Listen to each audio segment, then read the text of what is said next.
Well, salam alaikum, ladies and gentlemen. Welcome to another Flight Deck to Sim live stream. Today it's the 16th of September 2021, 33 minutes past 3 in the afternoon. That's my Arabic exhausted. I always say this when I fly to the Canaries, to the Casa guys or Agadir. I hope you're all doing well.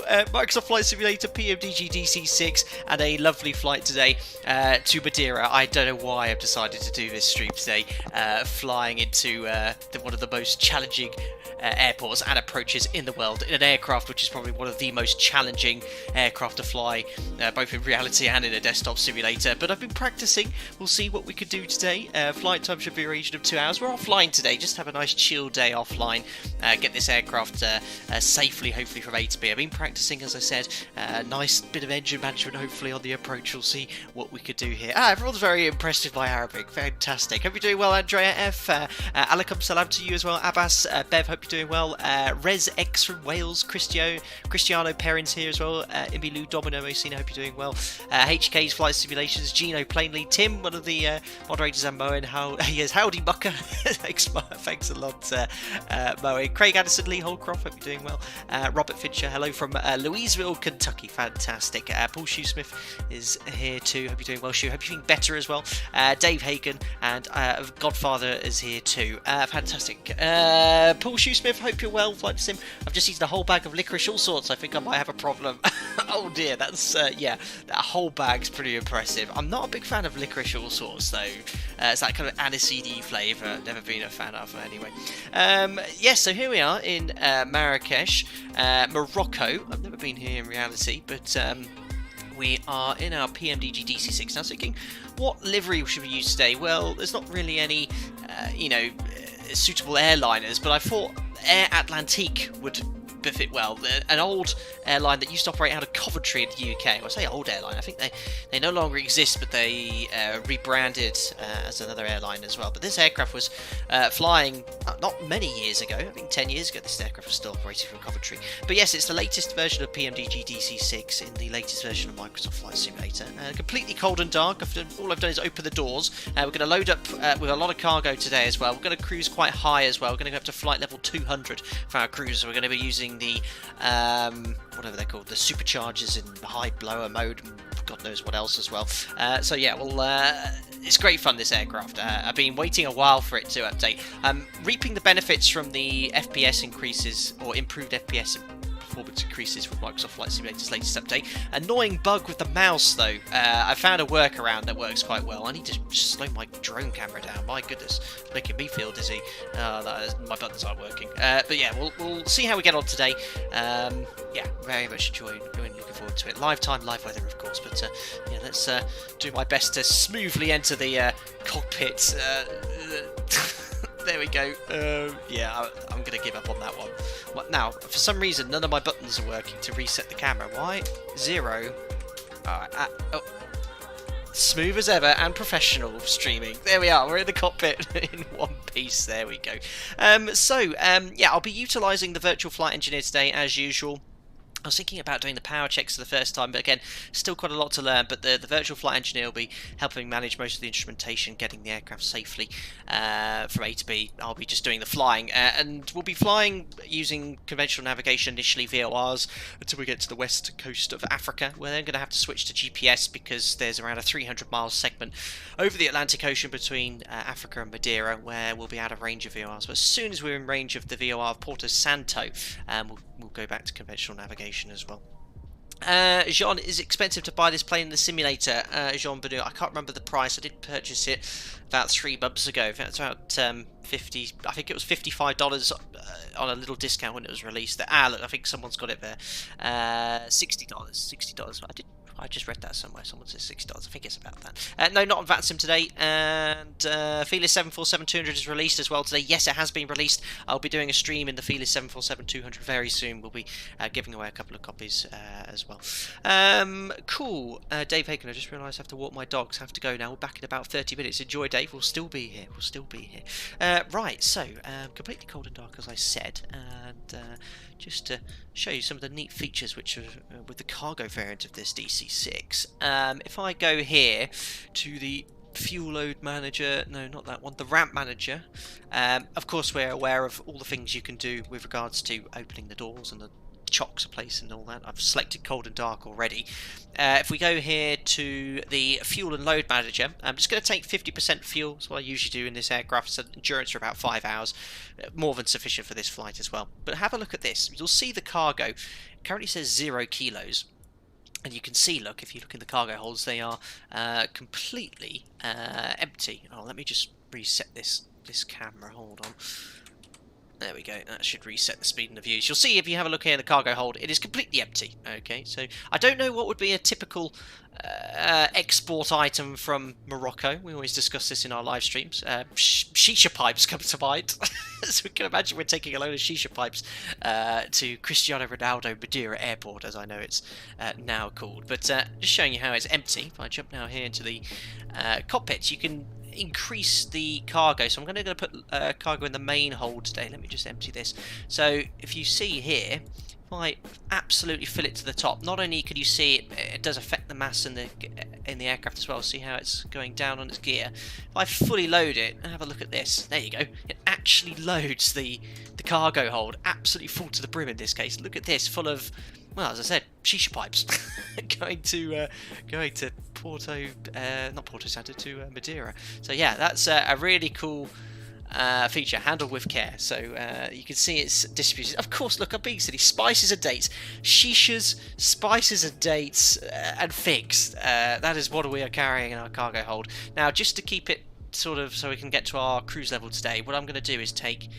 If you use the mouse wheel, it does it in 25% increments. So if I do 2 clicks, there we are. It's 11,000 pounds of cargo in there, about 5 tons worth of cargo there. So you can see now it's not quite so full, but yeah, still plenty of boxes. It's a good 5 tons worth of cargo we've got in the hold today. So that's the cargo loaded. Let's get ourselves back into the cockpit, and fuel, as I said, I'm going to take half a tank, 50% capacity for the fuel.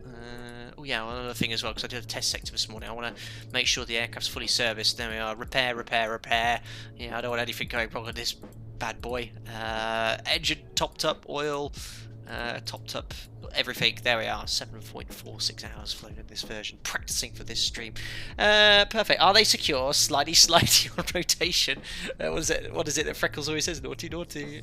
Yeah, we'll have to hope they've been secured by our load master. Now, just before I get the virtual flight engineer on his way punching in everything, let's just have a little look at the operational flight plan and talk about the departure as well. So let me try and remember how to bring the flight plan up. There we are. So here's our operational flight plan, straight from SimBrief. They do have a DC6 profile. Due off, I think I said at 3:30, but I was actually meant to put 30 minutes after that. That was just the start of the stream. Obviously taking a lot more fuel than this, at half the capacity of the total amount. Alternates Tenerife North if we do have to divert. And you can see our routing. There we are. So starting off in Morocco, and initially just heading west towards the coast here. I think it's Echo Sierra, the VOR, then it's right over the Atlantic towards Porto Santo, then Madeira. So that's the operational flight plan. Let me just get rid of that for you for a second, because I want to bring up Navigraph here as well, so I can just show you. Why's the music gone loud all of a sudden? I didn't touch it. Bring up Navigraph here so I can show you sort of in a little bit more detail where we are going. If I can remember the command to bring up the charts. I can't remember the command to bring up the charts, and I've broken the camera again. Oh my goodness me. There we are. Perfect. Here is Navigraph. It's been such a long time since I've streamed in Microsoft Flight Simulator. I was just getting used to all the buttons again. So here's Marrakech. We're going to head west towards Chua, and then just south of Essaouira, there's a little VR on the airport there, and then outbound on that radial towards Porto Santo, and that's the arrival for the circling approach. We're going to do VR05 into Funchal. That's it. Having a little look at the airport then in Marrakech. We're here on this little apron. We're going to take off runway 28. Wind sort of gently from the north. It's a 1-knot tailwind for runway 28. That's going to give us a straight out departure. So taxiing out via Foxtrot all the way back here. And our SID's a nice simple SID as well. Conventional SID, we're going to be flying the MAGAV 4 Delta. It's simply to climb on runway track 279 directly to the Marrakech VOR. Once we're overhead the Marrakech VOR, we then go outbound until we're 2.5 miles away, and then it's just a slight left turn. And on that heading, we'll intercept the radial 265, just a slight left turn there, all the way to MAGAV. And then MAGAV, if I overlay this, you can see, go to low altitude airways. It's already on the Bravo 11 airway, so when we get to MAGAV, we're just going to intercept the 083 radial inbound to Essaouira. And that's it. There's no airways between here and the Madeira, it's not the Canary Islands. Madeira. I can't remember what's this group of islands called. I'm going blank today. But yeah, towards Madeira. But that's it. That's the routing all briefed. 2-hour flight. Yes, Jean. We obviously can't go quite as fast as a commercial airliner, but it's pretty quick nonetheless. Right, let's get Jim to work. Get the aircraft configured before engine start. So you can see, look, I've already lost the mouse cursor, which is a really annoying bug in the sim. So if you just quickly go to the external view and back again, it brings the mouse cursor back. It's something I read online. It's a bug that's been with the latest version of Microsoft Flight Simulator. Another annoying bug, watch this. Mouse cursor in the middle. If I move this, it teleports the mouse cursor to the top left. How annoying is that? In the middle, move. Mouse cursor's in the top left. Hopefully they'll fix that as soon as possible. Completed. Voice recorder. So you can see the cargo door closing. This is pretty cool. Hi Murray, what a treat to live stream while I should be working. I hope I don't get you in trouble. Better actually go back into the cockpit so we can hear the checklist being completed. Checked. Radios.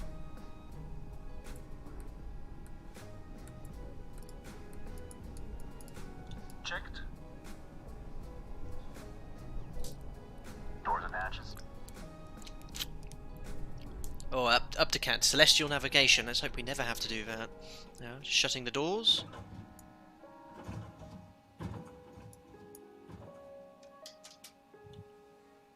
Closed. Door warning lights.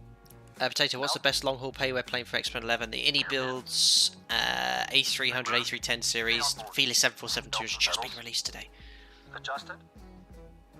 Throttles. That's plainly said. Set to idle. Propellers. Forward and 3.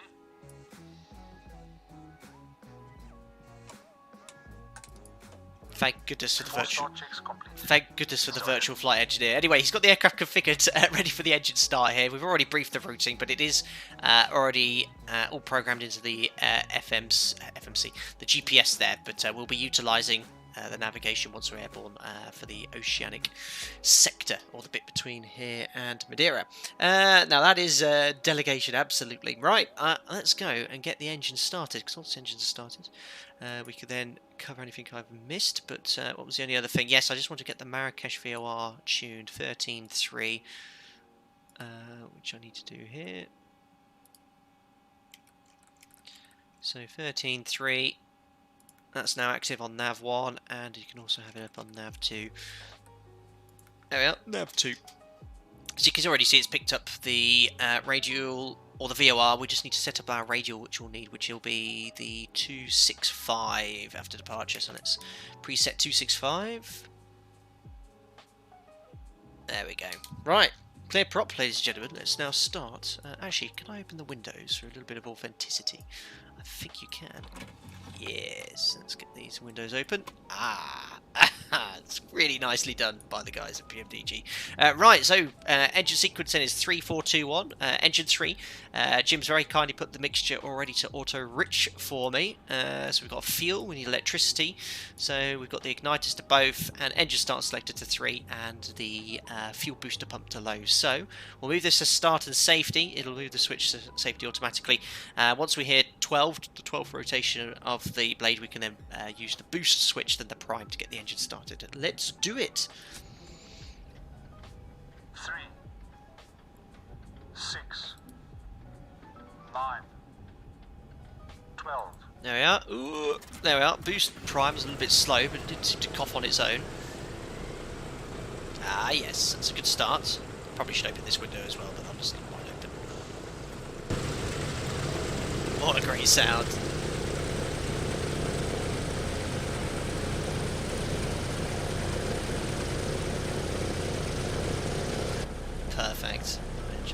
the cockpit. That's my mouse cursor again. There we are. Next is engine number 4. So mixture to rich. Mouse. Ah, see, look, mouse cursor's gone again. There we are. To both. It's going to be engine number 4 and booster to low.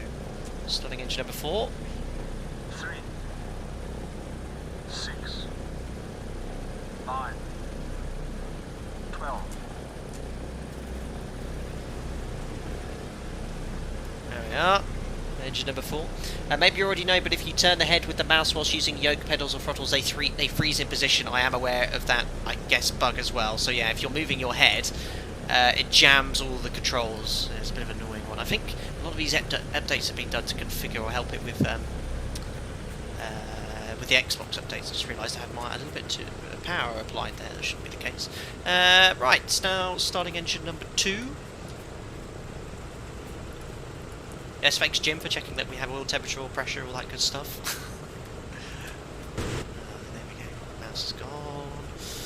Yeah, hopefully. I mean, guys, let me know in chat if you've been having these issues with the mouse just disappearing and stuff. There you go, just going to the external view back in just makes it come up, it just makes it very frustrating. Mixture, electricity, boost pump, starting engine number 2. No Alpaca Airways, Lizzie Windsor will be upset, absolutely, Lauren. Unfortunately, not at the moment.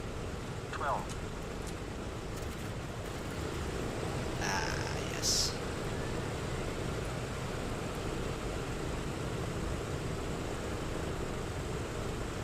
There we are, engine number 2, up and running.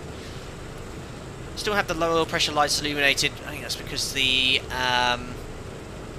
oil's quite cool still. But what's quite cool is that Microsoft Flight Simulator Live weather seems to be all fixed and working. I've not had any issues running that. The outside air temperature is 30 degrees, which it is showing on the temperature indicator, which is pretty good. So yeah, hopefully they've fixed that issue at least. Right, mixture, rich, engine number 1. Electricity, start selected to 1, and boost pump to low. Starting engine number 1. 3, 6, 9, 12.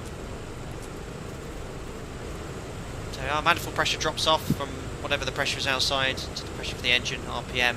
Someone said, unlike a light aircraft, you want to run these at idle, otherwise they vibrate and shake unnecessarily. You can see, look, the where's oil pressure? Oil pressure. You can see it's quite low. Oh, that would be really low for me. I'd be like, oh, it shouldn't be that low. But I don't have any issues on the test sector. I do have all the engine management settings on realistic and everything, so hopefully I won't cause any. I won't mismanage them and cause any engines overheat. I have certainly done it in the past. Right, come on then, Jim. You can give me the after start checks, please. Start selected. First Sounds a little bit loud in here. That's better. Off and on. Battery switch. Plane entry. Generators and inverters. Checked and on. Emergency lights. Bombed. Ground power. Disconnected. There you go. Boop. Disappears just like that. How's the volume, guys? Not too loud, not too quiet? Let me know.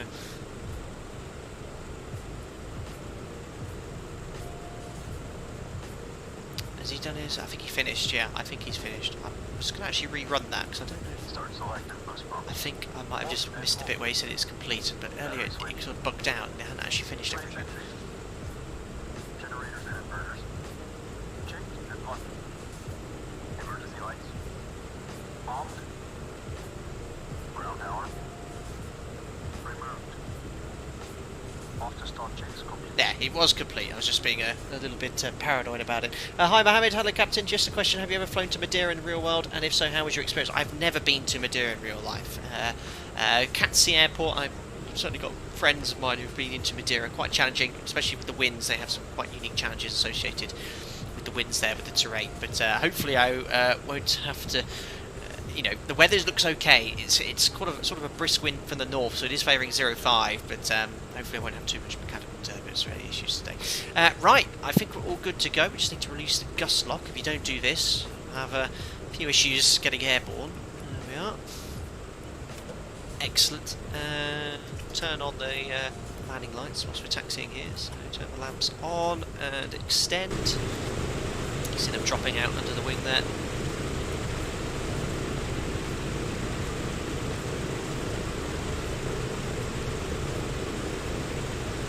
Wilson, you can click on the scroll wheel to look around too, and that shouldn't impact control inputs. Ah, okay, that's pretty cool. Right, I think we're ready to go. So releasing the brake. Which way should we turn here? We can turn to a left because there's someone standing there. We actually need to exit the apron there. So just add a little bit of power.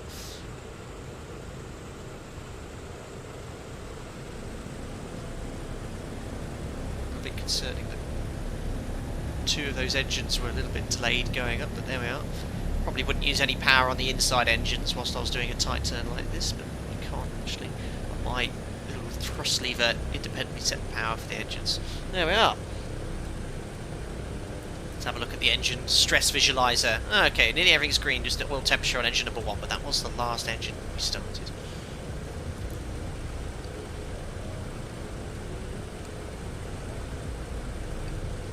Holding down the right mouse button whilst moving to perspective with the arrows prevents the mouse from jumping to the corner, by the way. Not sure if you know, just a heads up. Alright, thanks for the heads up on that whilst I try and make this turn. There we are. Yeah, I mean, you shouldn't have to do any of that stuff, so...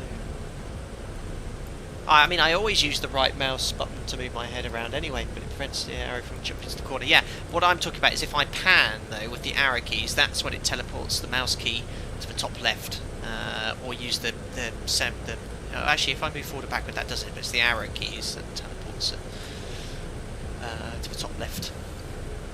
Right, so making a right turn to taxi out for runway 28.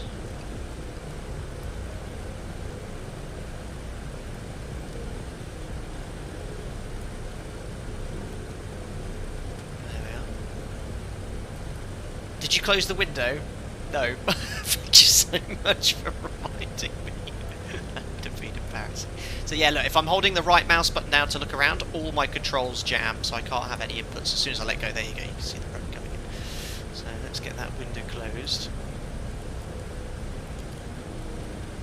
I didn't do that. How do I make sure that's locked? That doesn't look locked to me. Leave that red switch down, look, that's up.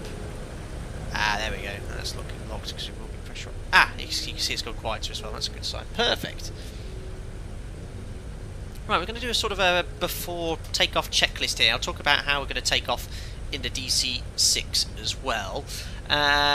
So, departure-wise, just to brief that again, if I bring up Navigraph, bring it up for myself.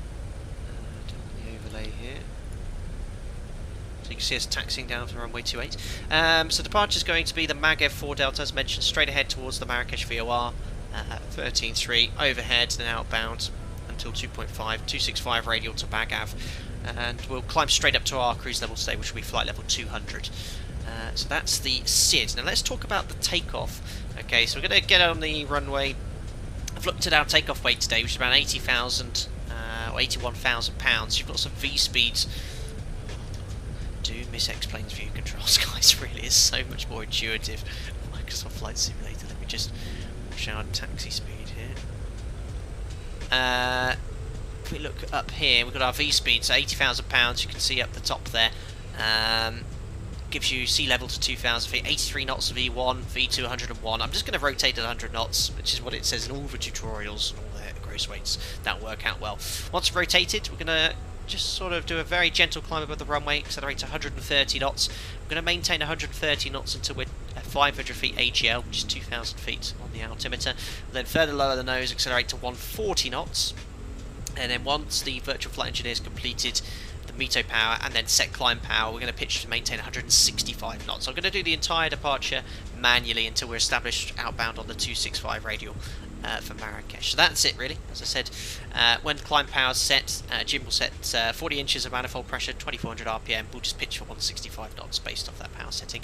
And as we climb, we'll have to gradually, well, Jim will gradually increase the manifold pressure until we have full power. Then we'll have to use the superchargers and high blower to get more power out of the engine, so we can sit in our cruise level of flight level 200.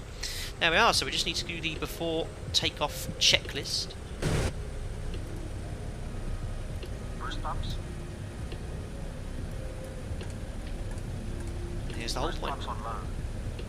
Fuel selector and crossfeed. Main tanks and crossfeed off. Autopilot and carb heat. Off and cold. Hydraulic system. There we are. Down, The whole point. Forward. Pressure and quantity checked. Okay. Flaps 20.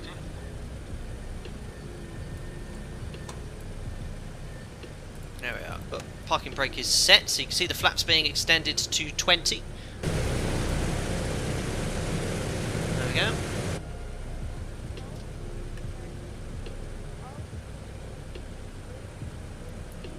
So every time I jump out Closed and on.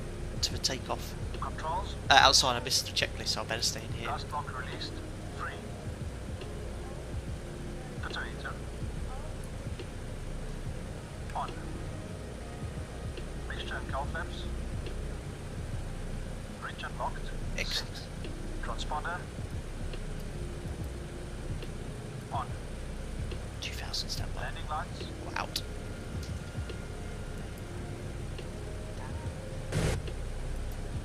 So he's just extending them, I think, to the full position. Maybe I didn't have them in the right position. There we Extended go. and on. Before takeoff checks complete. Okay, before takeoff checklist complete. Should we do it, guys? I think we're all good. What was that giant red lever with the guard? That's the gust lock. So you move that switch up and then put it over the controls, and it stops the controls moving in gusty conditions. Right, I think we're good to go.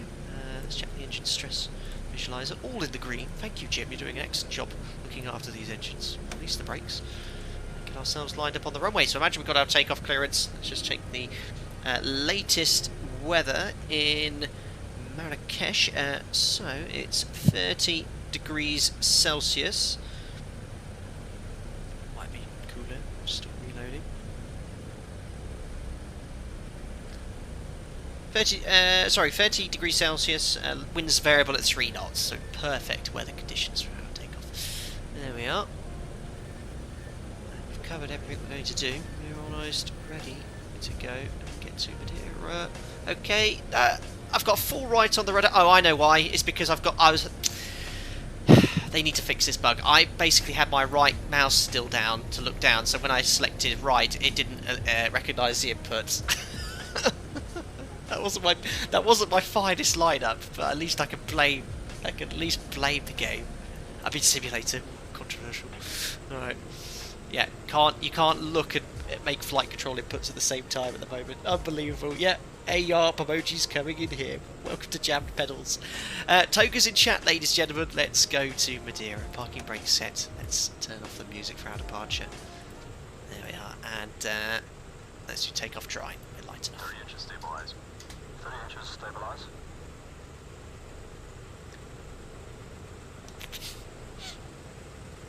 Blame the game. I'll turn up the sound slightly for departure as well.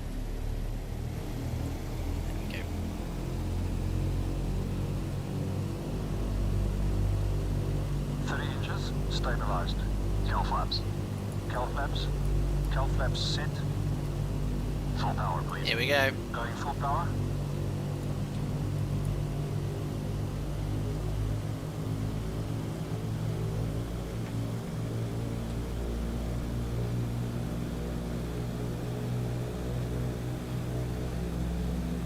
Oh, love it. Full power set. Brakes released, timing, and note the airborne time, ladies and gentlemen, 16:01 UK, 15:01 Zulu. Airspeed's alive.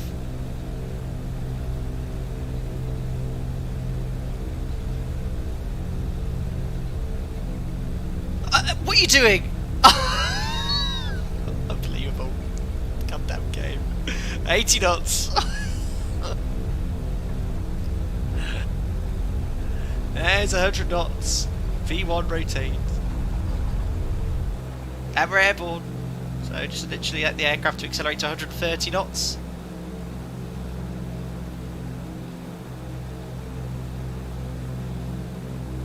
Osprey, gear up. Gear selected up. There's 130. It's going to redirect to that VOR, slight left turn, so just going to pitch for 130 knots. We're going to maintain this until 2,000 feet. Flaps up. Flaps going up. Great view.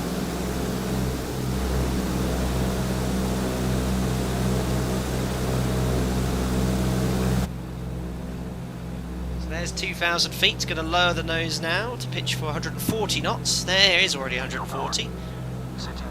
So pitching up now, got a little bit of wind pushing us to the left here, so I'm just going to make that correction there. 140 knots, remember, we want to pitch for here. Quite a strong wind actually. So just flying directly to the VOR at the moment. We're about to fly overhead the VOR. Pitch up a little bit more, so we'll be doing 140 knots until climb power set. Remember, we're not fully loaded today, so we've got good climb performance. City climb power.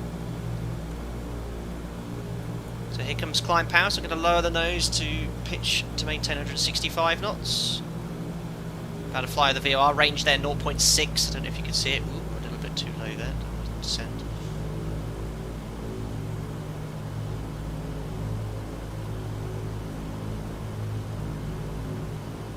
There we are, directly overhead the VOR. After takeoff checklist, please. So I'm just going to maintain this track until 2.5 miles. There's 165 knots, so I'm going to pitch up now and trim for 165. Takeoff checks complete. There we are. So 165 knots, climb power set. I'm going to maintain this climb power until we are approaching our cruise level 200. See you later, Marrakech.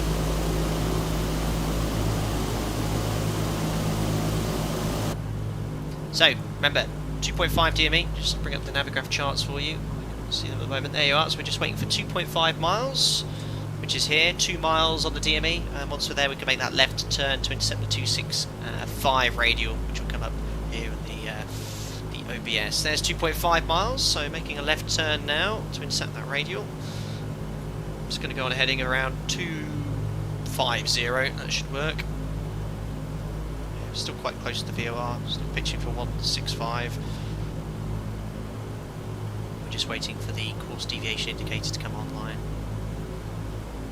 And there's a heading of 255. There we are, you can already see CDI is alive now, we're just waiting until that's aligned and then we'll fly outbound on the 265 radial.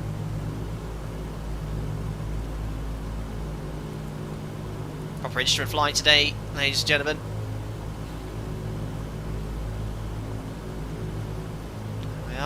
Just make that right turn, get established on that 265. The wind's coming from the north, so I might have to make a slight correction to the right here to stay on that radial.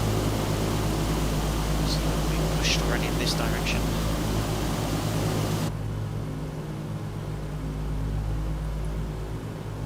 That's looking good. A little bit more to the right. There we are. Superb. Right. Now we're all in trim. Beautifully 165 knots, climb power set outbound on the 265 from Marrakech towards Magaf. Let's get a little bit of automation here to make life a little bit easier. So gyro pilot on, engage the mechanical gear, and we can engage localizer. The aircraft will now make a turn to stay on that radial for me, and then I use the pitch trim just to simply maintain 165 knots, which we're doing quite nicely. So I want to keep that attitude, climbing at around 1200 feet per minute. There we are, on our way, ladies and gentlemen. Shouldn't it say VOR, not nav on the HSI? No, I think it says nav. If it's conventional nav, then it says GPS. We're definitely on VLOC. Just give it a couple of units of rudder trim there. We're definitely on VLOC, look. So I will switch that to GPS later, and I think nav changes to GPS. But no, that nav is 100%. It might be not meant to saying that, but in this case it does mean conventional navigation.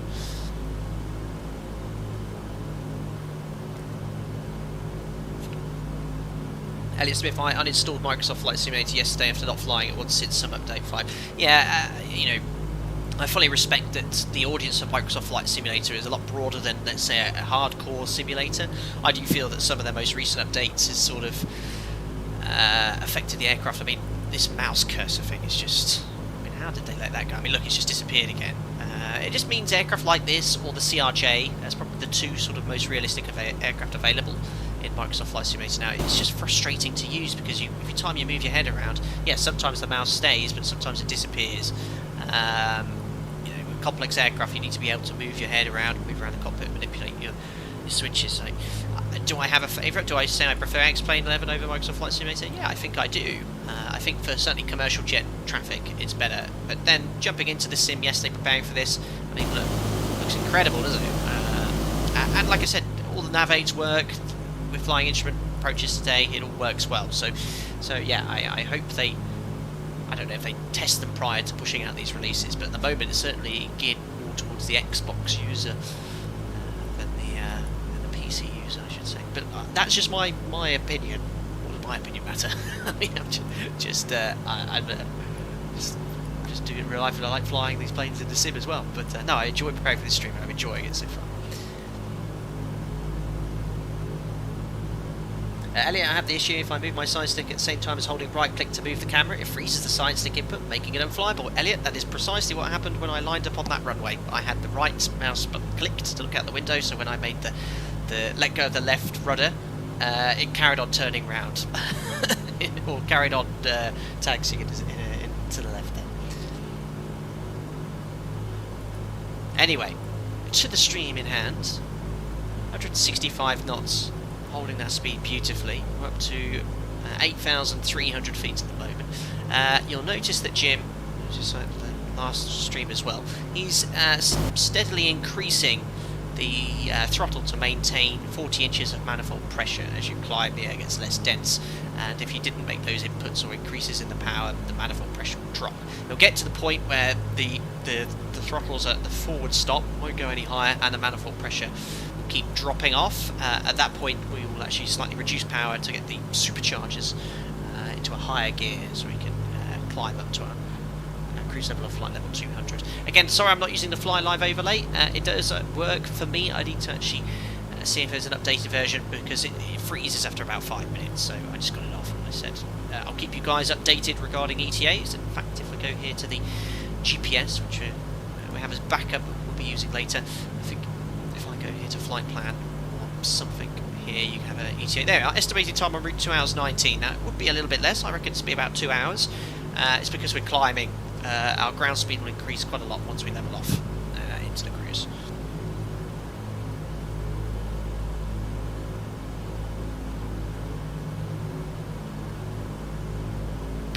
Dolphin says PMDG 737 coming out this November. Don't know. I think they said in the last quarter of the year, didn't they? So, yeah, no doubt. When that gets released, guys, I'll pencil in a day and we'll do a mega stream. We'll sort of stress test it. We'll do a simple flight from A to B, do some circling non-precision approaches, some single engine work, see how it handles. And looking forward to that. Eddie, are we on auto prop? I hope so. I think so. I've left it in Jim's capable hands. Looks like all the RPMs are synced nicely. Everything's in limits. Oil pressure's nice in the middle. Temperatures in range. Fuel pressure. We don't need to do anything until we get to the cruise. Engine stress. Oil temperature a little bit warmer. Carbs cold. But there's no. Again, Jim automatically puts carburetor heat in if we need it.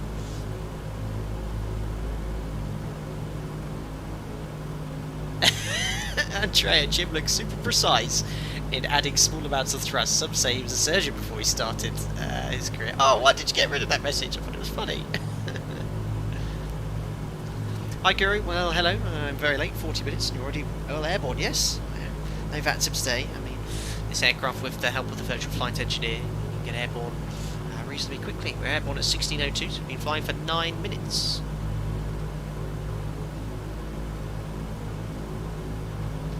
Nice little chat in the cruise, and we'll have plenty of time to discuss descent planning, how we're actually going to fly this challenging approach today in Madeira in the DC6.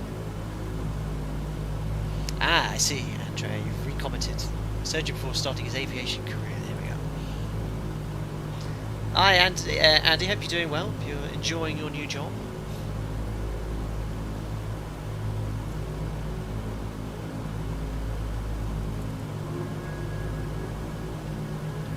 down the sim slightly.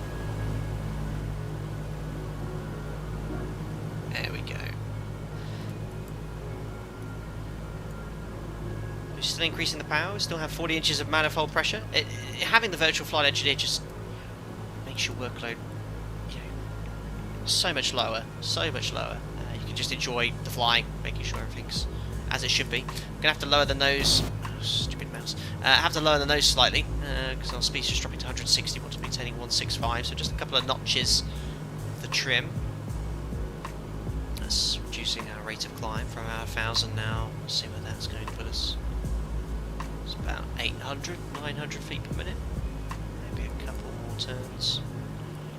Don't want to go too slow because it could also cause issues with engine cooling. But 165 is sort of the quoted figure in the tutorials.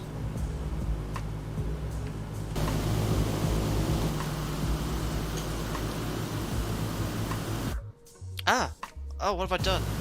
Oh, I've just realised my drone camera is still in Marrakech. I better quickly get that to the aircraft, otherwise that could cause problems. How do I do that?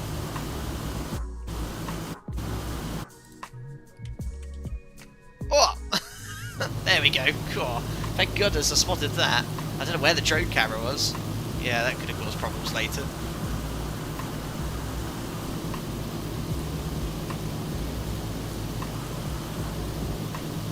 That's better.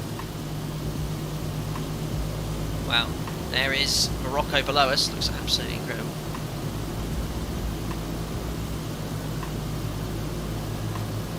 Eddie, we need a nothing to see here emoji. Yes, we can do that. As well, heading to my land, Madeira Funchal Airport. Very interesting. Runway 05 is the best. Exactly what we're attempting to do today. Very happy we chose to fly Air Atlantique. So check out spices and what did we say? Spices and shisha pipes and dates. That's what we're carrying today. There we are. Looking secure enough. I'd rather wish it was strapped down though. That looks alcoholic though.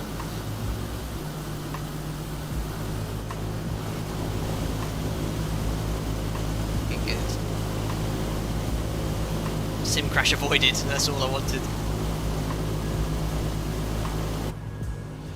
How are we doing then? That's 14,000 feet.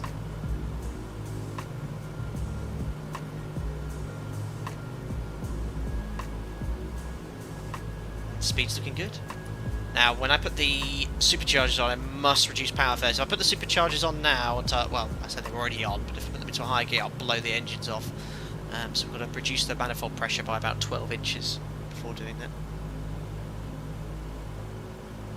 that. Carl, are the nav lights and strobes still broken? I couldn't tell you if they're on, or if Jim's turned them on. The beacon light is not on.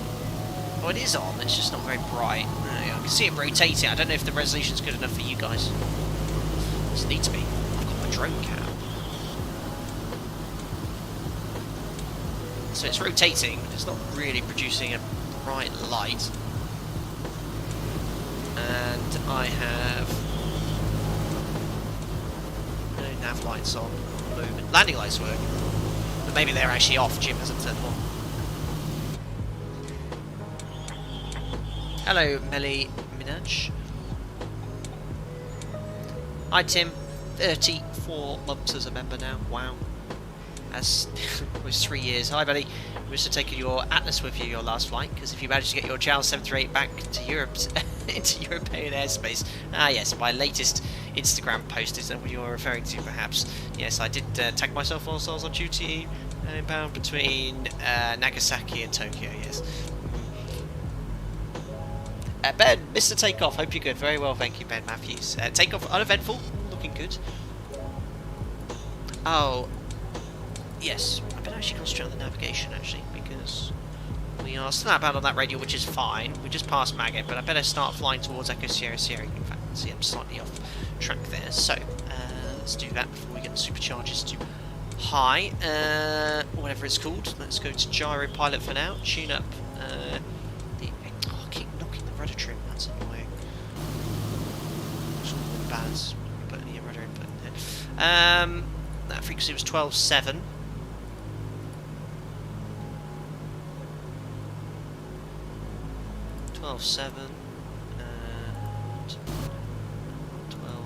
12.7. Active box 1 and 2. There we are. We'll just imagine we've got clearance to route direct to Echo Sierra Sierra. There we are. So we've aligned the CDI. Engage localizer. Approach. There we go. And the aircraft's now flying about Echo Sierra Sierra. At this speed, as we're climbing 200 knots, and it should be there in 11 minutes. Right, anyway, you can see now, look, the manifold pressure is beginning to drop off. Look, we can no longer maintain 40 inches. The power thrust is as fully forward as it will go. So what I need to do is actually temporarily turn off Jim. He's not a robot, don't worry, but if I deselect to take off... Oh, actually, before I do that, let me just make sure I've got my... Oh, no. The only reason I didn't... The only reason I did that was to get control of the power levers. There we are, so full power. Now I need to make sure I reduce the power by at least 12 inches if full power set, or less than 28 inches before I put the superchargers in. So what I'm going to do is slowly reduce power until we get 28 inches, just watching the speed here, because obviously we're losing power. Let's just lower that nose so we don't actually start falling out the sky. There we are, just a slight climb. The aircraft's now accelerating, which is good. But now let's bring the power back to 28 inches, nice and smoothly. As smoothly as I can, anyway.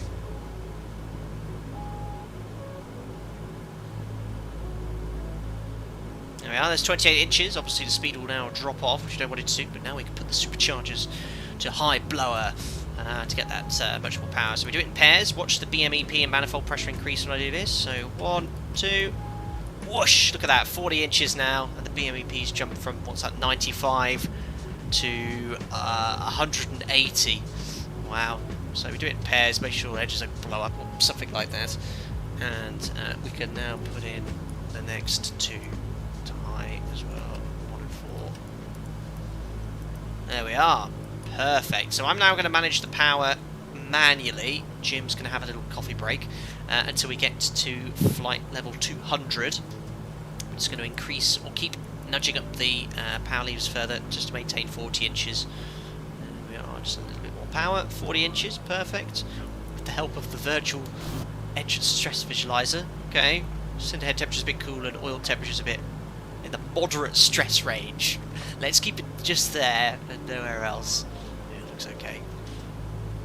Afterburners are on, you've got it, Elliot. Hi, Felis Leopard, good evening. I hear your 747-200 has been released today. Congratulations, Felis. That is many years of work and effort and, well, I'll say hundreds of hours, thousands of hours spent getting that all sorted.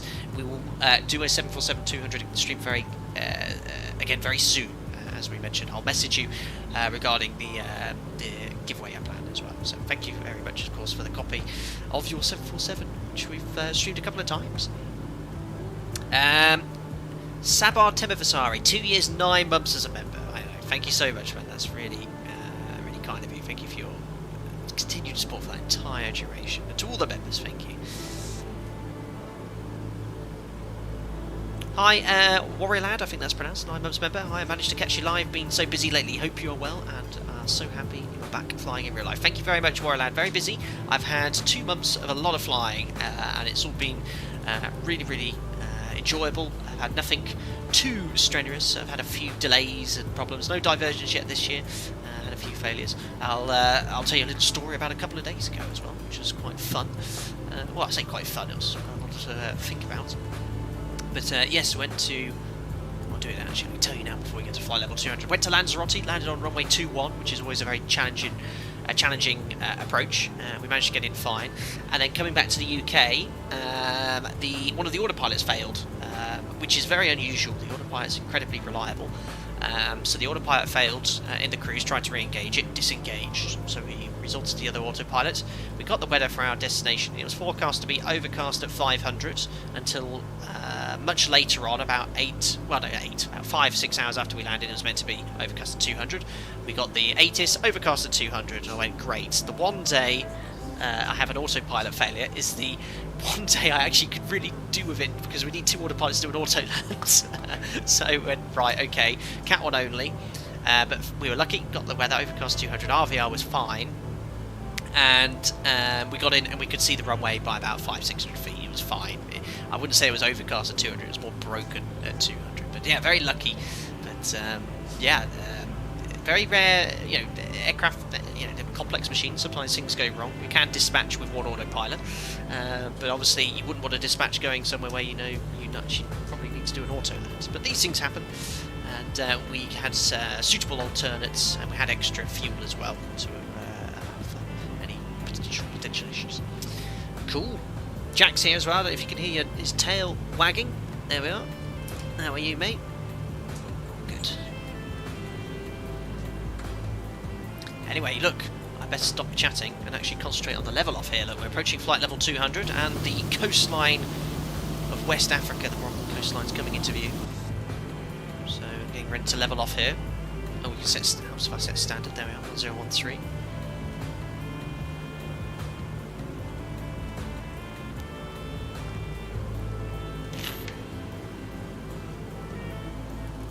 Feet to go.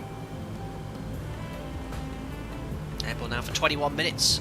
Oh no! I forgot to set the pressurisation system. Everyone is dead. Oh no! Maybe I can just imagine we've held our breath in. It's not included in any of the tutorials. That's my excuse anyway. 80, 20,000. There we are. Look, cabin rate of climbs decreasing. Perfect. Nothing to see here. Now I'm going to probably level bus because I'm concentrating on that. There we are. Perfect. Hello, Tim here, please. My most members. Glad to catch a stream live from a still locked down Sydney, but freedom is in sight. Happy to hear you're busy back at work. Thanks for the content. Thank you very much, Tim here. That's very kind. I'm just referencing South Park there. Thank you for your continued support. And I hope, yes, I know all of Australia has been all sorts of strict lockdowns, whereas life in the UK there's no restrictions whatsoever at the moment, so we're all good. Anyway, flight level 200 we've arrived at, even though everyone is dead and unconscious.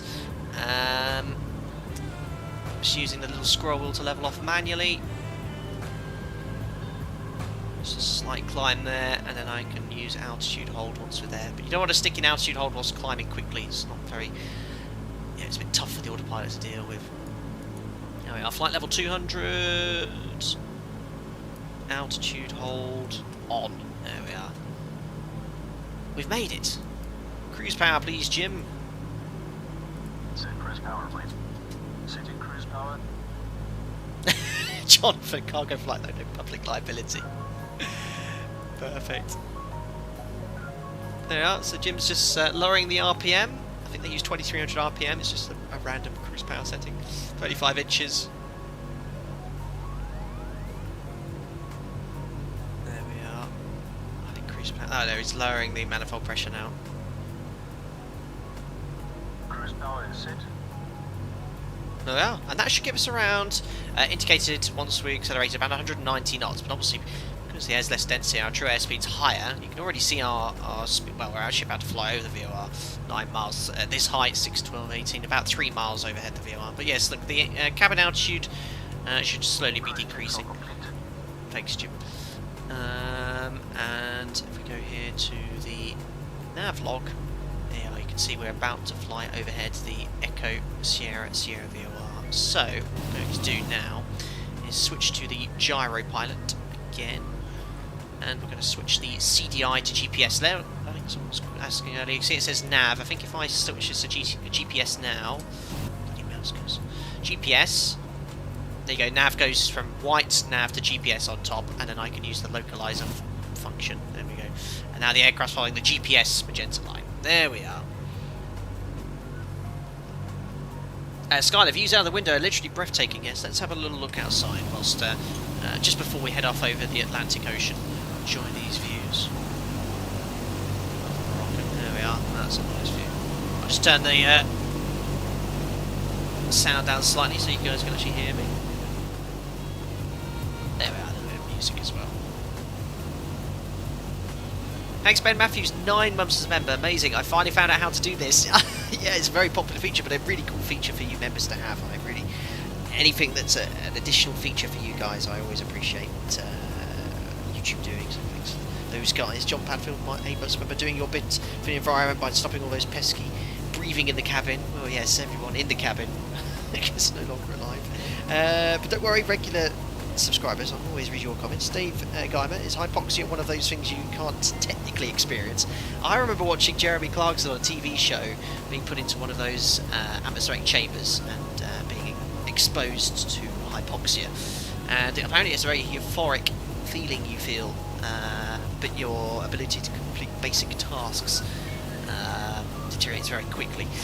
But yeah, not a situation you ever want to find yourself in, because as euphoric as it might be, your ability to safely fly aircraft will quickly diminish to the point where if you go unconscious, that's it, you're dead. So, pretty nasty.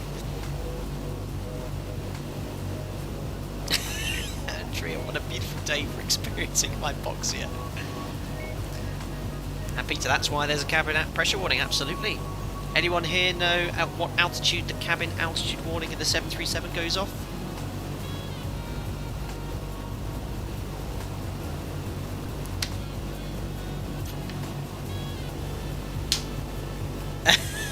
All the members have discovered. How does it work then? Do you get one comment a month? I think that's how it works. Jamlin, thank you for your 19 months membership. Amazing, thank you. James Warren, straight in, 10,000 feet. Hope you're doing well, buddy.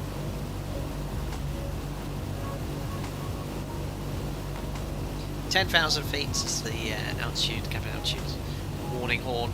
It will go off at that height. The passenger oxygen masks will automatically deploy at 14,000 feet cabin altitude.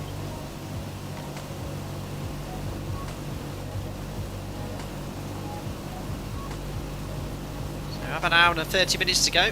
Just Atlantic Ocean ahead of us.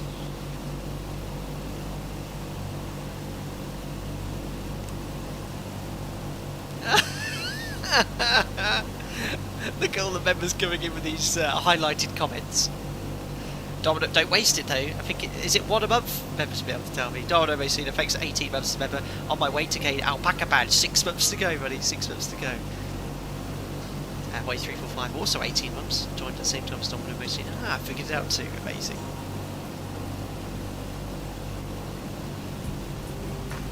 Robert Walker, did you hear about the Helios 522 in the year 2004? I'm very well aware, Robert Walker, of the Helios air disaster.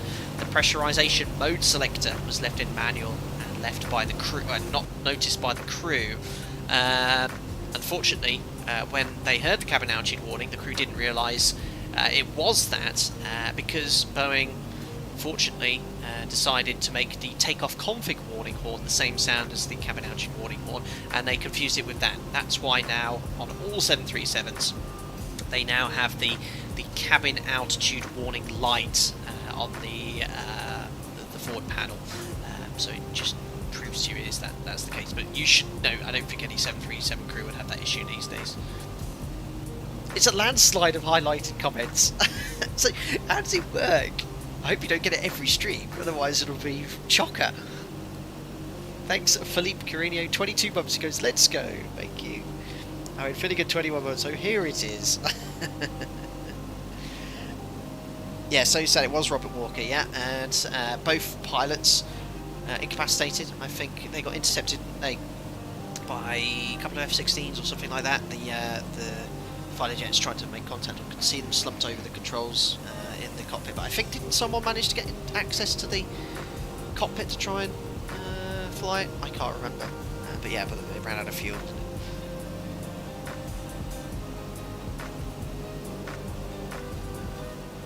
Vlad, when do you do temperature corrections, DA, MDA in real life? Great question. Whenever the outside air temperature is below 0 degrees Celsius, we make a temperature correction, cold air temperature correction. That's because the altimeter will begin to show you at a height which is higher than you actually are. You don't actually make any compensation for temperatures above 0, but it is a bit of a factor. VNAV in the 737 is a baro compensated tool, so it uses the barometric altimeter, and when it's a very hot day, the VNAV profile on approach, if you're flying a non-position approach, will actually put you high. It can be a bit of a gotcha, but yes, the actual physical correction to the MDA D8 is made when it's below 0 degrees Celsius, referencing a table.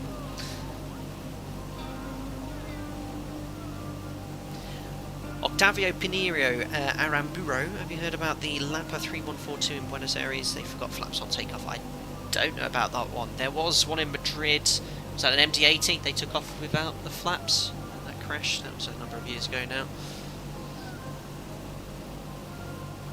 Yeah, we have a number of checks at my operator to ensure the flaps are configured for takeoff. We essentially check it 3 times. Before taxi flow, before taxi checklist, and the before takeoff checklist as well.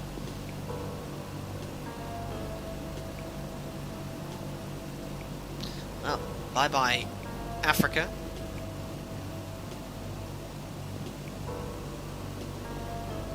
Just the Atlantic Ocean. Really nice. Oh yeah, the water effects of this look amazing. And the thing is, the stream quality is nowhere near as good as what I actually see as well. It does lower it slightly. That looks incredible. Look at that. We'll take this aircraft up against Super. I'll get some challenging weather. You know, low visibility, bit of cloud, bit of turbulence. The weather's actually really nice today.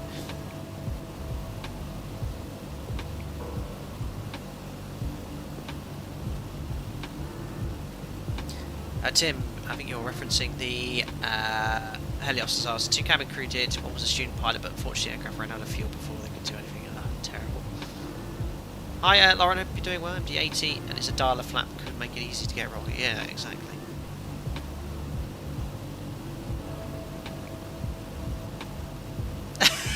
Ollie Crocky, temperature correction with a table, is it mahogany? Unbelievable. Hi Rory Shields, hope you're well. It's a pretty bird, yeah, beautiful DC6 today.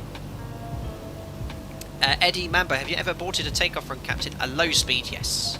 But when I say aborted, we'd barely started moving. We just got a master caution window overheat. So we just simply vacated and ran a QA checklist and then took off again.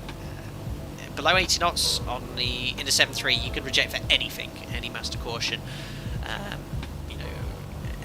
To stop, and if you completed the checklist, so many factors. There's no yes or no rule with regards to if you can take off again. Is the technical problem minor? Yes. Okay. And how long is the flight? Is the weather good, for example? If we took off and I was just doing a flight for 45 minutes to our destination, and it was something like the weather radar wasn't working, and it was cav okay, yeah, I'd be satisfied to dispatch.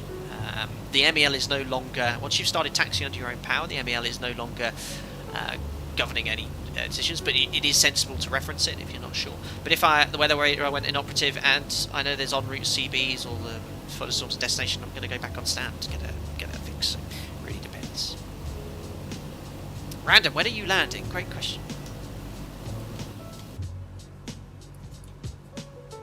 So, there we are on our sector from Porto Santo. We've got 321 miles. I think that's total distance for the sector. How do I get the ETA?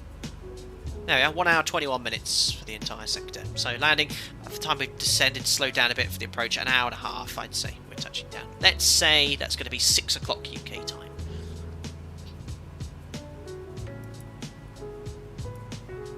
Oh, we're sat here beautifully at 180 knots? No, 190 knots. 191, 192 knots indicating.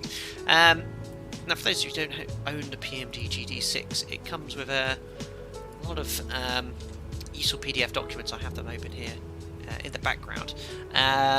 All sorts here. I mean, this is the pilot's operating handbook. How many pages is this? It's something like 322 pages. I mean, it's based off the DC6. All the information you need, technical details. If you really want to fly this and learn it, you've got all the information you need. It comes with useful tutorials as well. They're quite basic, but just get you from A to B. Essentially, is what I follow. Got all flight operational data, so you can set your power manually and see what performance you get.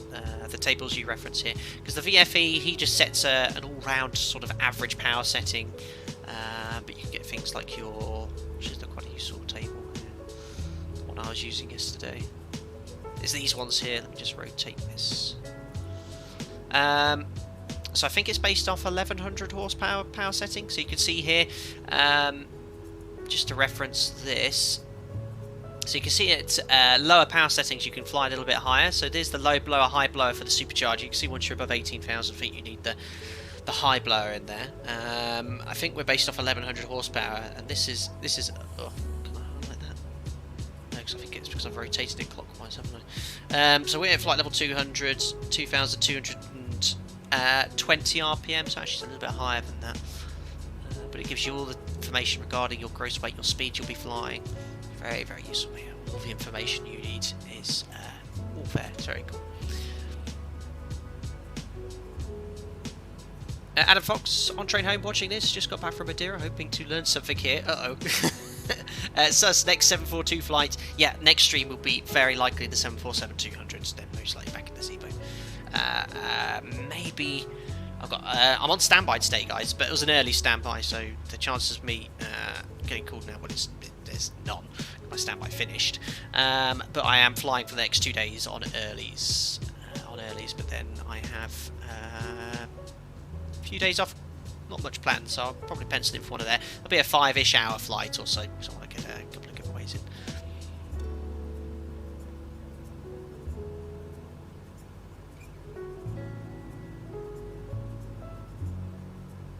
in. Rob Walker, can you fly the 737 MAX? There isn't a decent one in any simulator at the moment. I know there's this one everyone talks about for X-Plane 11. Some people have differing opinions on it. I just fly the Zibo mod directly from Zibo, so we'll perhaps look into that when one comes out for sure. James Smokes to 11 months, 10 of which is in a holdover Copenhagen. Thanks for all the great streams. You're most welcome, James Smokes. Thank you. Yes, the members group flight on Sunday was rather epic. An hour and a half holding. Best. We discussed it there. We probably won't be doing any public events anytime soon again for the group flight. Cloud 7, have you ever seen the movie 7500? I believe it's on Amazon Prime. Quite rough movie, but one of the most realistic to watch with regards to how pilots handle the aircraft in checklist terms. I haven't seen Cloud Surfing. You have sort of...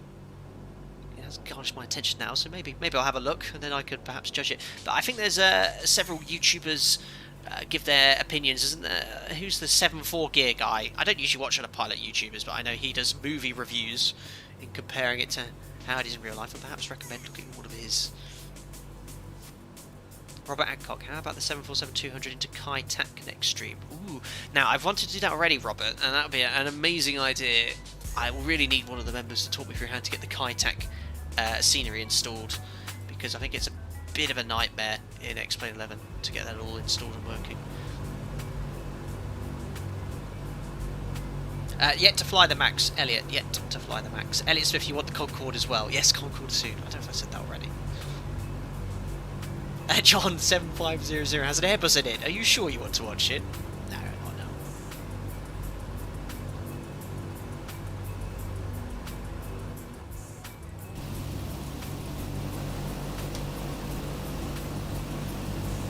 I just about see west coast of Africa, but no. Problems now, we'll probably be going swimming.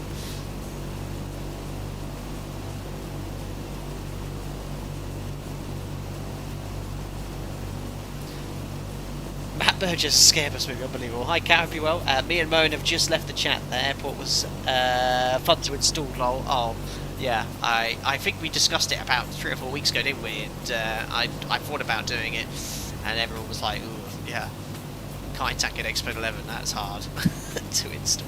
But yeah, one I'd like to do. It's one on the flight deck to sim bucket list.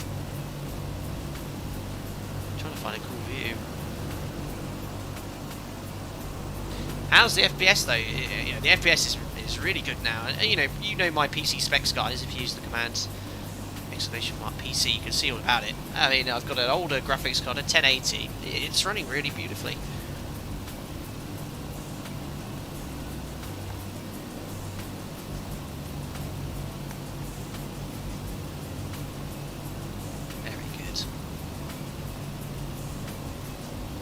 Nice and smooth on the stream, good. That's what I like to hear.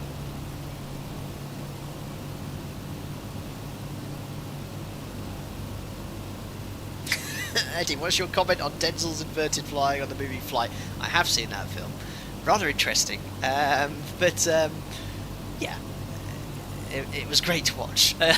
Whether I'd ever attempt to do that to try and gain control, I don't think so. But hey, Boeing say in situations where it's outside the scope of a normal checklist, do whatever you need to do to keep the aircraft in control. So it talks about if you lose pitch control, for example, use thrust to control pitch or trim, the electric trim. Talks about using differential thrust to roll the aircraft if needed. But yeah, it's many situations that you'd be exposed to that. I remember once in the sim trying over a hard rudder over event.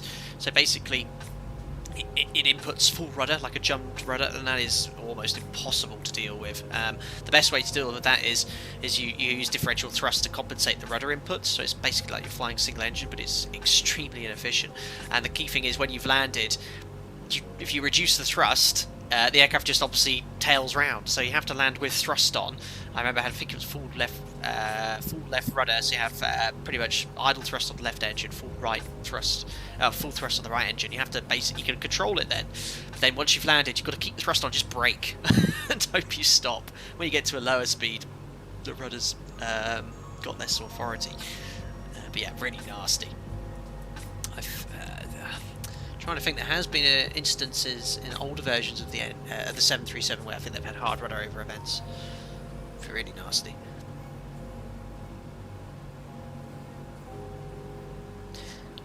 Corner page, I wonder if Takeoff approach would be much different now given all the GPS, RNAV, RNP approaches. Yeah, for sure.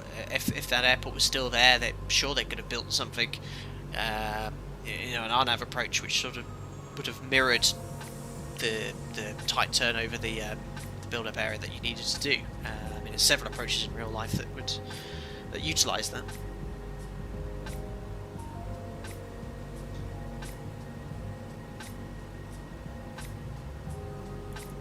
How are we doing for time anyway? Hour 12, that's good. 15 minutes I'll have a break as I usually do, and then we'll start talking about the approach into Madeira. But yeah, once you're sat here in the cruise in the DC6 with the virtual flight engineer, I think even in the PMDG tutorials the guy says, yeah, you can just sip on your coffee.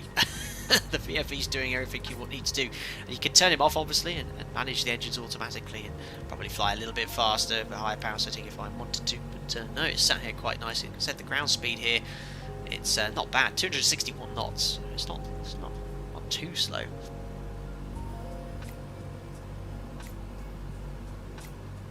Matt, good, yeah, performance has gotten much better, moved from 4K to 1440p also helps a lot too. Yeah, I mean, this is 1080, I obviously, I think 4K would kill. I mean, I don't need it, I have a 4K monitor, but 1080 is a good enough quality for me.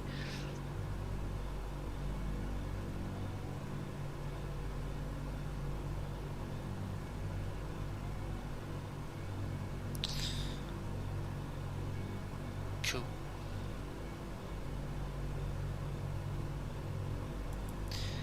I think another one of the things they fixed as well, I think on one of the updates here, because you could easily pull these fire levers with the mouse wheel. I've not managed to do that yet, which is pretty good. That's what I like to see. Green ticks everywhere. Occasional moderate stress for excessive BMEP, so the engines are pretty much working flat out. 14.9 is now active, and Funchal is down by 12.2. Superb. So not in range yet. So later on, when it will come in range, you'll see it pop up there. Alex Dieter, how far are you from landing? Let's have a look again. 1 hour 8 minutes, so around an hour 15 by the time I've slowed down and flown the circling approach.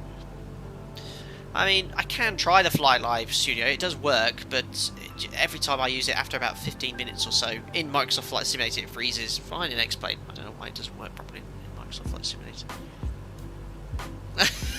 Lauren, the low cabin pressure is simply to enhance the bubbles of the passenger champagne, an Alpaca Airways exclusive feature. Yes. For the snap views, I'm using a model default control. All default, James, so I'm using 1 to go outside, 1 to go back in, 0 for the drone cam, 0 to cancel the drone cam. I know you can assign views as well, like you can in X-Plane 11, and you press, is it Alt?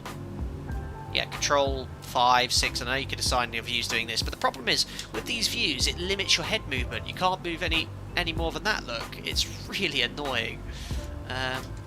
Whereas this view you can. You've got full motion 360. But with the pre-assigned views, let's go here, it restricts the limit, look, to your head, so you can't move it any more than that. And why can't they give you 360 views for each one of the pre-assigned views? So I don't use them in this. Eddie, in the sim, do they program random uninformed failures of the plane for you to assess the result, or do they notify you of the intended failure? I think, Eddie Mambo, yeah, in the settings you can program failures. Whether you can program them randomly, I'm not 100% sure. PMDG DC6, for example, you can have like circuit breakers pop randomly. Obviously, the electrical system on this aircraft probably isn't as reliable as it is on a modern jet airliner. That's the only unrealistic thing I've done today. I actually have that setting off because I don't want any circuit breakers popping, so I definitely will miss it.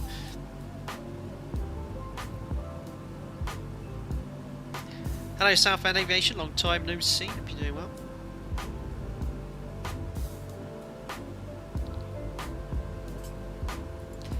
Yeah, let's bring up Navigraph for you so you can see where you are. Lovely little sectors then.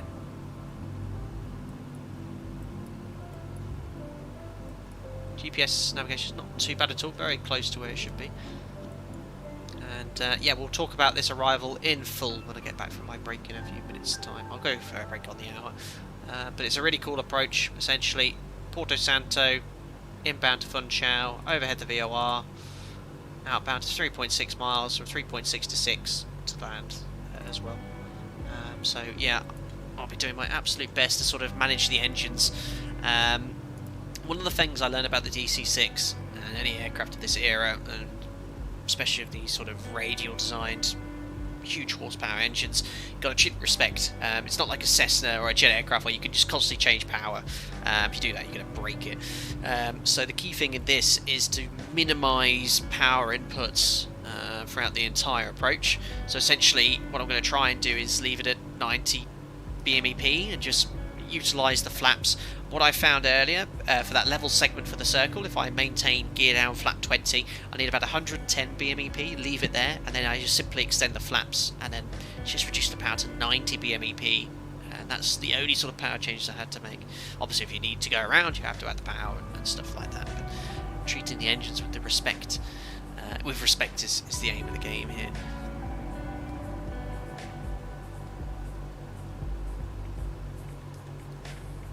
John, fancier than a few laps around the hold today. I didn't actually count from the last stream how many times we went round the hold over whatever point that was. I think it was over 10. I mean, it was an hour and 30 minutes.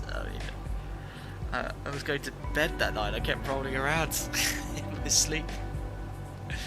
Tim Fraser, pie to the packet, pork scratches on your break. Superb choice. Pork scratchings.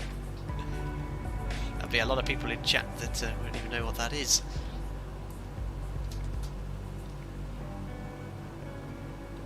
Hi Steve, hope you're doing well. Perfect. How long have we been airborne for now? 02. 50 minutes we've been airborne. But the aircraft is behaving beautifully. So no fuel in the alternate tanks, just in the main tanks. Started off, I think it was with, I can't remember, over £35,000. At the moment we are burning, get my mouse back, what's that? That's £650 per hour per engine. But the endurance of this thing, fully loaded, is humongous. I mean, it was £650 per hour. We got there. 3,500, 624. I mean, we've still got 5.5, 6 hours endurance. Crazy. Tidfu, that was it plainly. It was on the end of my tongue.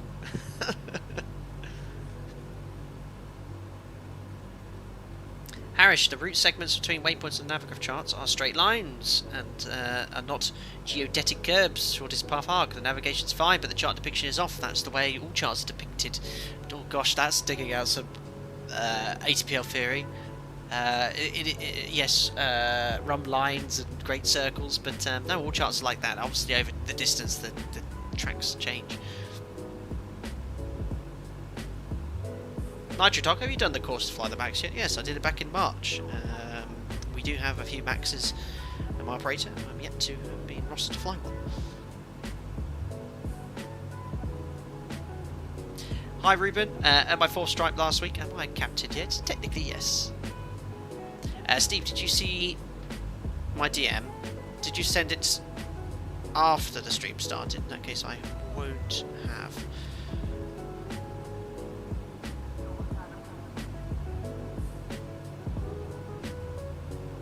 No, you must have sent it a while back and I must have missed it, so sorry for that, Steve. I did see it, Steve, sorry. Yes, on the 11th. The Manchester 7-3. I did see it. Apologies for not replying. It's been a busy week, but I'll get back to you as soon as I can.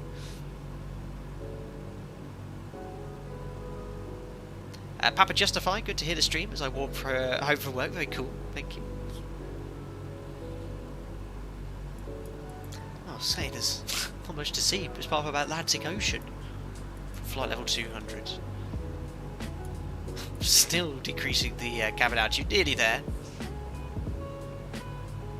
Down towards that 10,500 feet.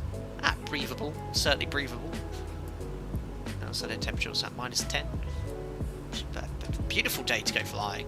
Absolutely beautiful. And in Madeira, not too bad at all.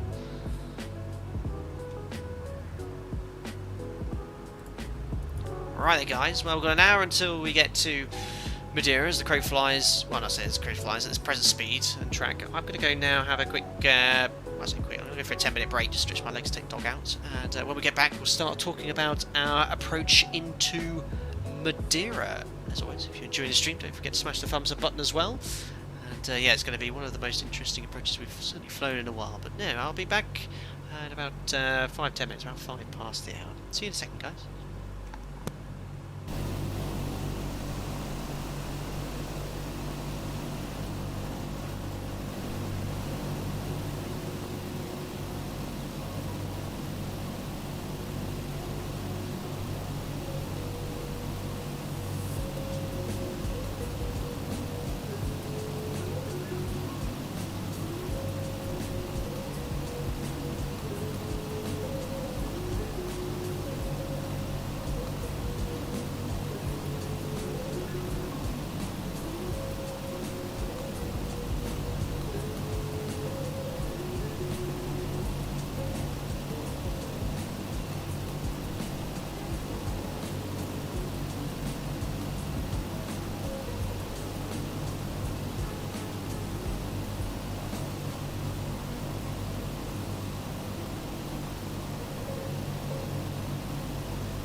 Next off for that, guys. Still here, see. I do love this drone camera. I'm dizzy after that.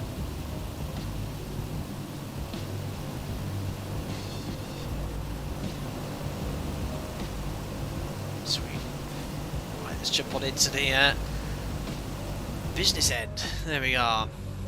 So still haven't quite picked up this VOR yet. Porto Santo.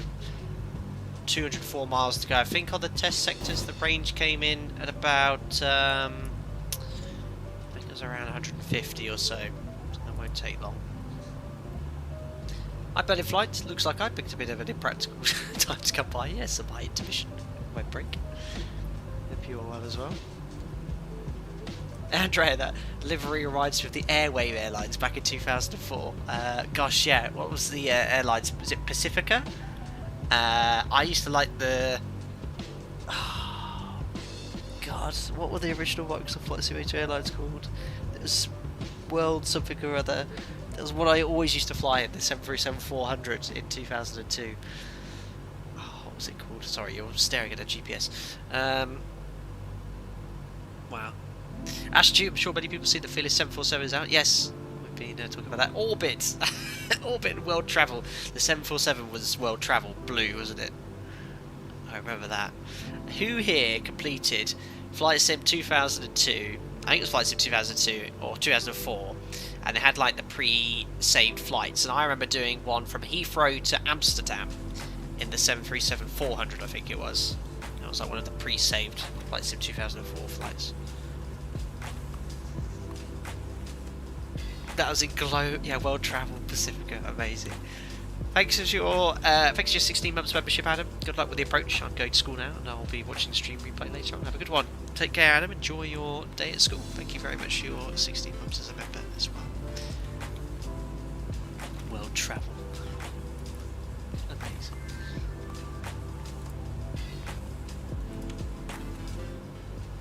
Perfect. We need to add the Tidfu to the Nightbot blacklist. Unbelievable.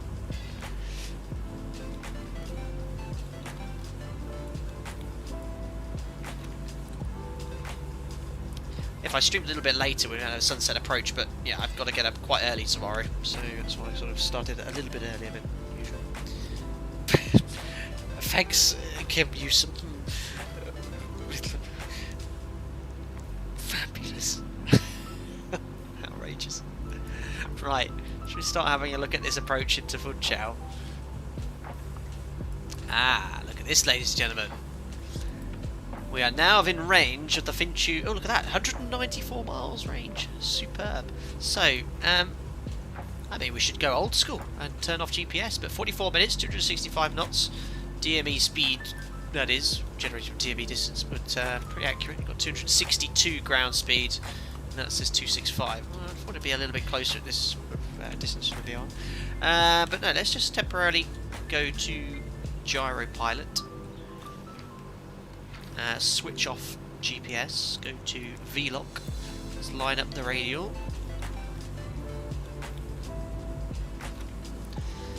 There we are, so we're into nav and we can switch back onto localizer, and we're now no longer using GPS, we're routing direct to the VOR. Takeoff, doing a bit of an abrupt turn, close on that. So yeah, still 200 miles, great range on that VOR.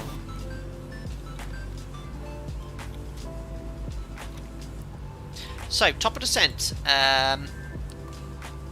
Descent planning in this, you can try and be clever and do these sort of calculations things. I like to keep things quite simple. What I learned from the last live stream is when you actually initiate descent in the PMDG DC6, leave the AFE in cruise. Don't go to descent mode too early because it'll put the power off there too early. So actually leave it in cruise. When you get below around 18,000 feet, put the superchargers to low below, and just let the aircraft accelerate to sort of 280, 290 knots. That's apparently how they operated this aircraft. What I'm going to do is, because I'm not really worried about CDA today, is make sure that I'm at 3,000 feet by the time we're overhead Porto Santo. And then from Porto Santo, it's going to be another 4 or 5 minutes till to Madeira. not worrying about CDA because I want to make sure I get this aircraft slowed down. It takes quite a long time to get this aircraft below 175 knots, which is the point at which we can select the flaps, start saying select flaps. So below 174 knots, I think it is, or 175, we go all the way to flap 20. And yeah, you can't just close the power and descend on this. You're going to shock all the engines, blow everything up, so you're going to be really respectful. So let's have a look at Navigraph, because I'll be using this for all our briefings. There we are. So as I mentioned, we're inbound now towards the Porto Santo VOR. There's no airways in this sector. We're sort of crossing all these airways which I've travelled several times in my career. The WM 857s, 858s. It's all the way to the Canary Islands. But we're routing direct to Porto Santo, just to the northeast of Madeira. Here is this arrival we'll be flying today. So the plan is to start our descent at around 20 miles prior to Porto Santo. Oh, sorry, 20 minutes. So 20 minutes before Porto Santo, meaning that we'll reach 3,000 feet, which is the minimum altitude we need to be at Porto Santo, and fly directly overhead the VOR. Once we're overhead that VOR, we're going to fly outbound on the 261 radial for 7.5 miles. That won't take too long. And when we intercept the 034 radial from Funchal, we're going to make a left turn. It's also 7.5 miles from Porto Santo. Left turn to intercept the 031 radial inbound to Funchal. We'll be at 3,000 feet for this entire time, and we'll make our initial approach fix at 3,000 feet, 8 miles from Funchal. The plan is to be at flap 20. By the time we get to this point here, because straight after Abuso we need to descend to our MDA, the minimums for this approach. So that's our arrival. Okay, Jan. Okay. What do you want? What do you want? Go on. Out you go. Go get your monkey. It has a monkey toy, by the way, not a real monkey. That's our arrival here. MSA, obviously the high terrain associated with Funchal, 8,200 feet to the west, 3,500 feet. But if staying at this arrival, we can go to 3,000 feet.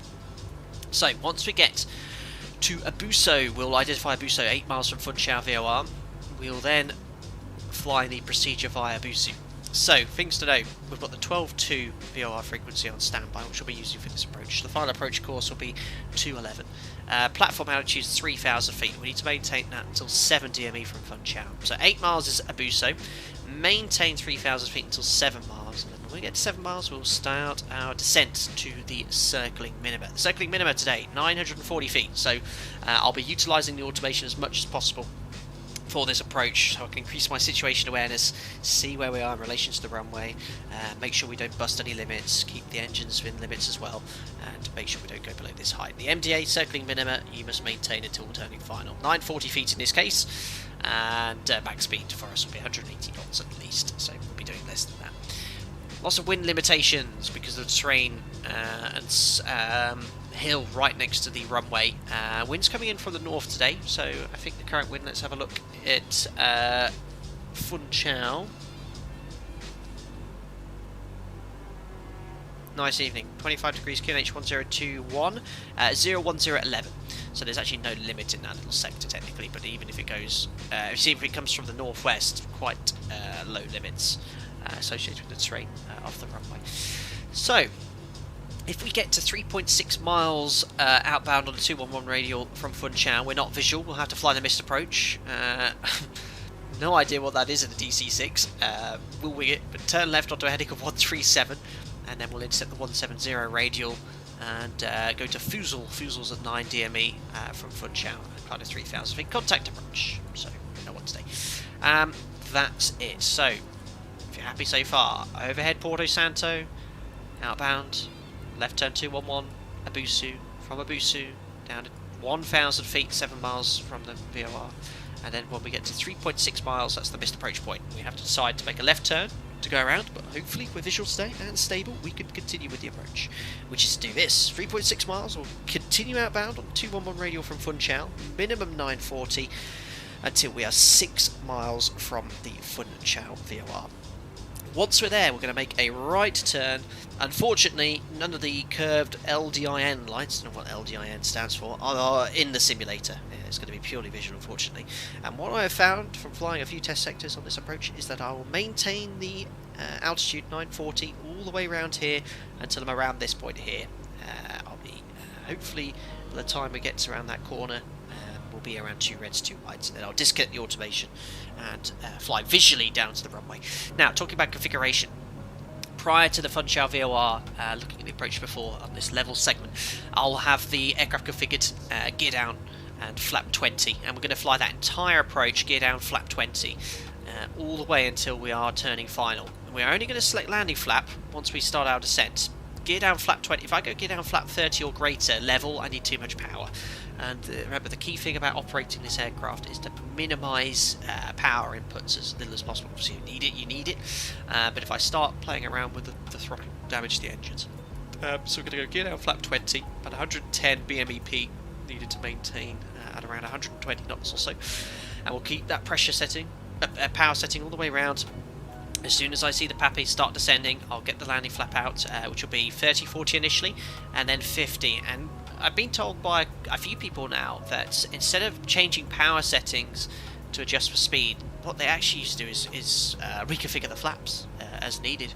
But I found that if you get nicely configured on 2 reds, 2 whites, descending on the descent profile, flap 50, gear down, leaving the BMEP at around 100-ish, 90 to 110, brings speed slowly back. 120 knots will be our final approach speed over the threshold. If we could be at around 100, that would be great. I might take a little bit of power off there. So that's it. That's the approach. I hope I've sort of covered everything we need to cover in enough detail. Landing performance not an issue on this aircraft. Plenty of runway available. On the test sectors, I was easily able to vacate the first exit here at Bravo, using you could reverse the pitch of the props, put them in beta to come to a stop there. So we'll land 05, vacate Bravo, taxi on to stand. So that is it. I hope I've covered everything with regards to what we're going to do. Close the charts here, and we've got 20 minutes. We're going to start descent. So starting our descent in 15 minutes, guys. Not long to go. Landing performance then. Obviously, in reality, you'd be utilising knowing your weights are based off how much fuel you had. We could have done the same, but if you go here you can find out your actual gross weight right now. I think I calculated right now we're 76,750 pounds. By the time we get down to Funchal it'll be 76,000 pounds. Based off that we could look here, find our speeds. So landing, 76,000 pounds. Let's go 75 and interpolate slightly. So we can see we're a flapless approach. You have speeds, but full flap, so that would be full 50. V approach 128, so we'll call it 129 or so. And V ref is at 99, so that's our minimum approach speed, 1.3 times stall speed. So we'll aim to be at about 120-ish downwind, and over the threshold about 100 and 105, maybe a little bit faster. I'd far rather be carrying the speed, 110 plus, and then just extend the flare. We've got plenty of runway length available. Don't think that's standard practice, but we'll try it today. Anyway, if you have any questions about that, let me know in chat. I think the silence says it all. You all absorb the information. Maybe some of you have notepads out. I don't know. But yes, we'll see what we can do today. Adam Reed brings back memories of FS98 too. Anyone remember the MSN gaming zone? Oh, I don't remember that. My first simulator was FS 2002. My first I own copy. I did play a bit of FS 2000. They had Concorde in, I think.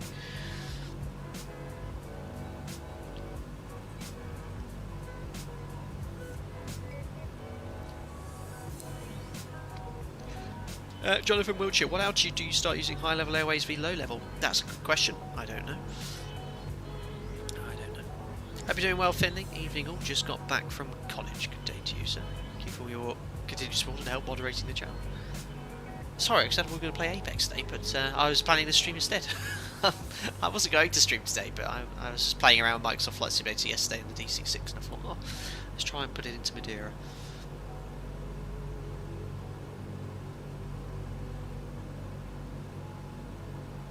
Super.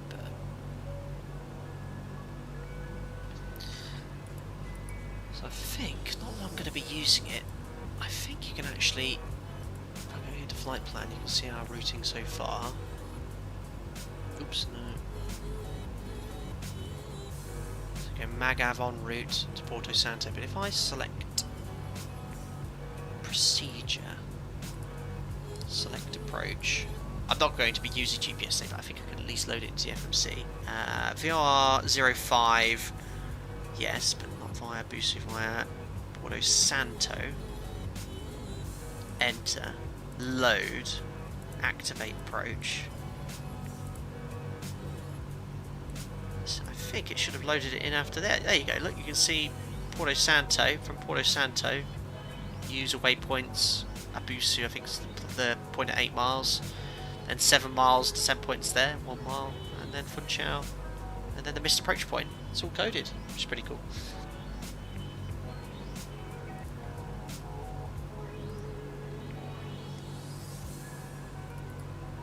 Can't zoom out anymore with them. Marco Fernandez, how long till landing? Let's have a look here. Thank you, GPS. 38 minutes, probably about 45 minutes or so. But starting our descent in 10 minutes.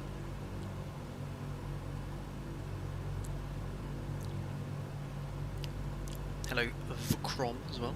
Trying to film Wiltshire, found it. 18,000 feet MSL to flight number 450 on a high level according to the popular internet encyclopedia. Very good.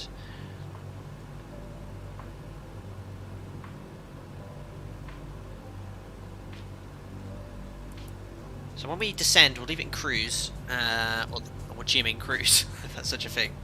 Descending at 195, well, that's what we're doing at the moment, but the aircraft will accelerate as we leave the cruise power setting, and it will get up to, yeah, 240, 250. As I said, certainly in the tutorials provided on PMDG's YouTube page, they would suggest leaving the power in and cruising at that speed. HK's flight simulations, how's things, boss? Not too bad, very busy. Another couple of days flying, and then a few things planned on my days off, but I hope to stream the Fearless 742 on my days off.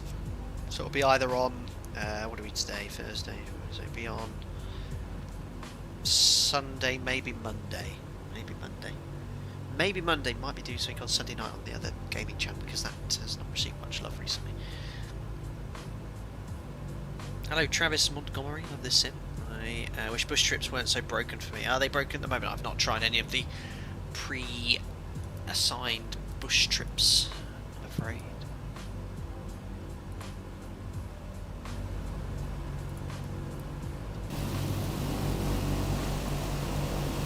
Love that little, when you get that little sun glare on the windshield. Let me try and get it again. Where is the sun? I'm trying to see. There we go. Sometimes, there you go, you can get that reflection off the windscreen. Oh no, it's just can't get it now. You saw it as like a bright line. It's really cool. Making you all dizzy probably.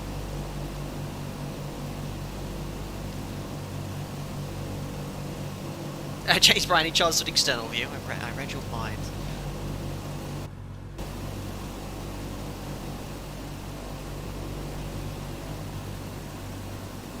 There's Gemini, looking resplendent, that's the word we use, isn't it? Oh! That's quite cool, you can actually bring the drone cam in here, and it's high detailed. That's pretty cool, people can do that. Here's our cargo from Morocco.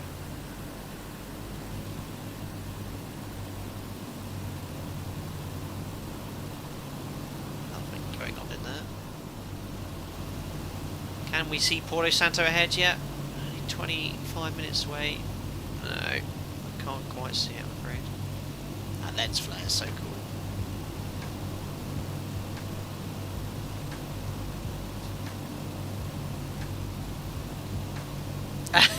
You guys want trade sim? We'll do trade sim. We'll get some, yes, the American cargo trade out. Long-necked Jim.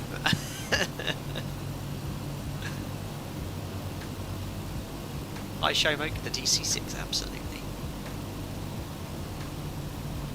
Travis, your current bush trip leg restart inverted in the middle of nowhere, to put it into perspective. HK's flight simulations preparing for your maths periodic monthly exam tomorrow. Good luck.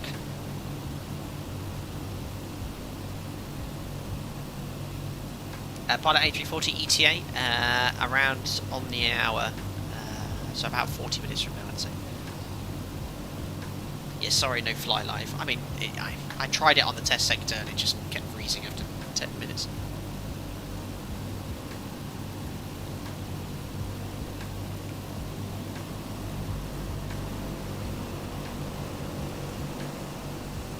I might have just finished pressurising now.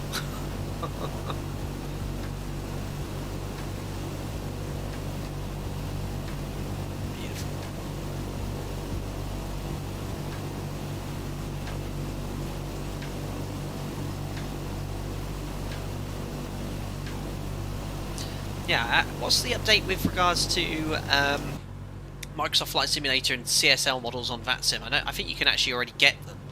I don't know how detailed they are, because it does work quite well on VATSIM.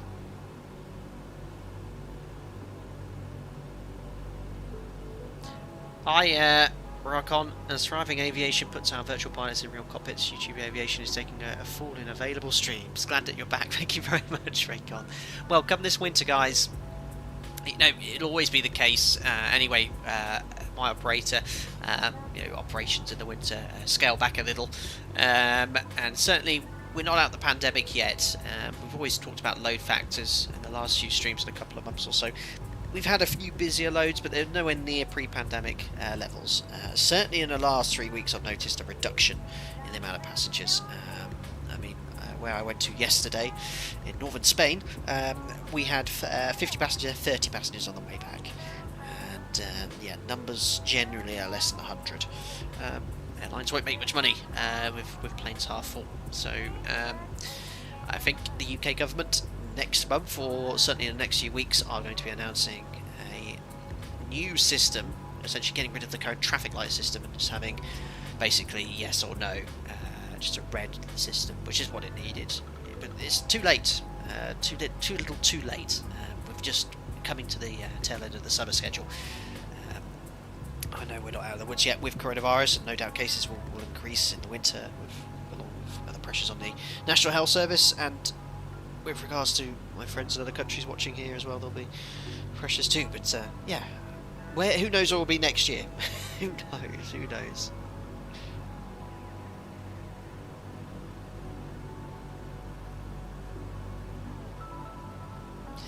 Team Ambo, no laboratory on the plane. What happens when you need to go? You want the DC6 on this add-on? Not in real life. Octavio, 30 passengers. The plane must climb fast. It does, Octavio. In fact, one of the things that was discussed by the airline was during the pandemic that loads are lighter, and how the aircraft does handle significantly differently. Lower power settings, we could get to our cruise level, which is now 410, in 15 minutes after departure. So a lot of excess performance available, and also on approach the N1 is 7-10% lower than you'd expect it to be.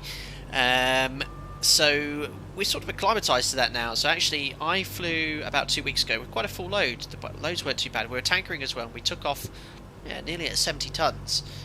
And that's what we used to do every day. And now, when I took this aircraft that was weighing 70 tons, it felt unusual. We've sort of become acclimatised to climbing it, getting up to 410 in 50 minutes. We're passing flight level 200, doing like 1,200 feet per minute. I was like, what's wrong with this aircraft? It was like, oh no, this is what it's meant to be like. We're 15 tons heavier than I've been all summer. So yeah, it's a good point to make.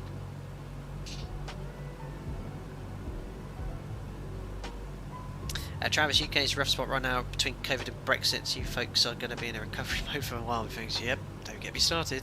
Anyway, let's keep that off topic.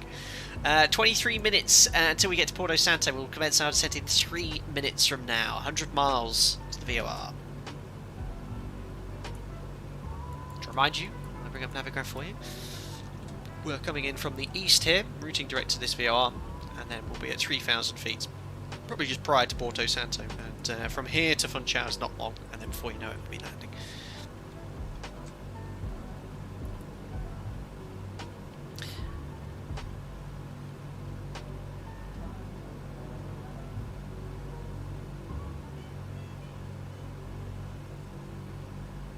Hi Rory, I hope you're doing well. Very good afternoon to you as well. I wonder what laminar research will be showing during the presentation at Flight Sim Expo. I heard about this. They were discussing it in Discord earlier, and I was looking at the link. Yes, very excited to see what's... is this X-Plane 12? I don't know. The next generation, very exciting. I hope it's compatible with all the current add-ons, that's for sure.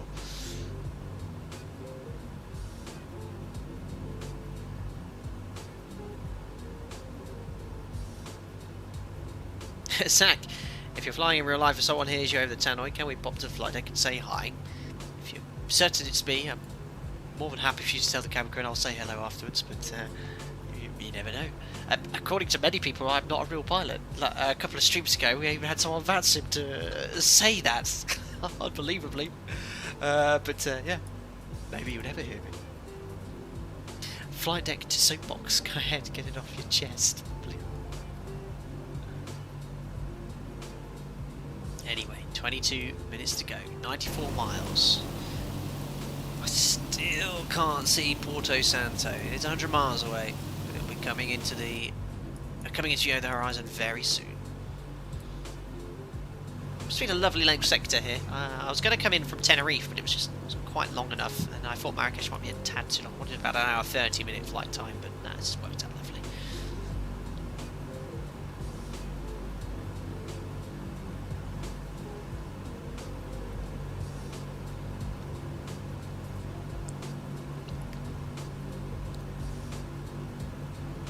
Oh, you think you might have already been there, Zach? Ah, very cool.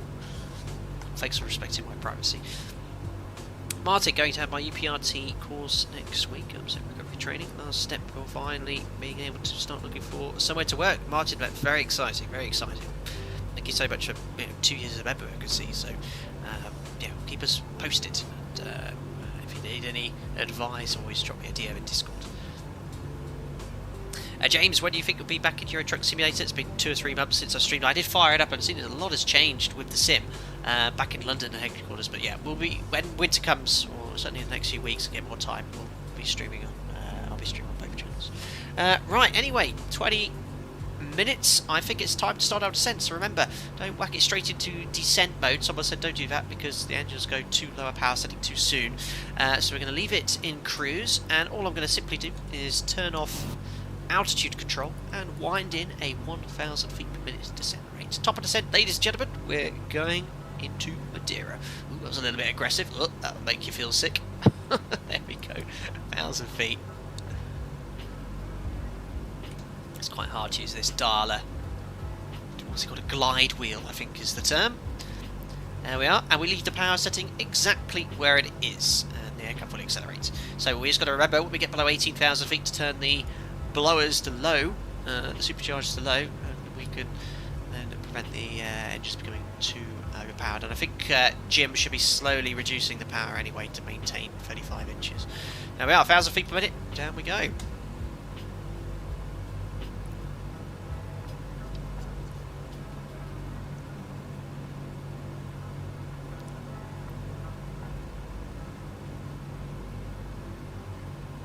Hi Richard, Howdy Captain, just back from another day of getting wildcats flying. Good to catch a stream now, that's pretty cool.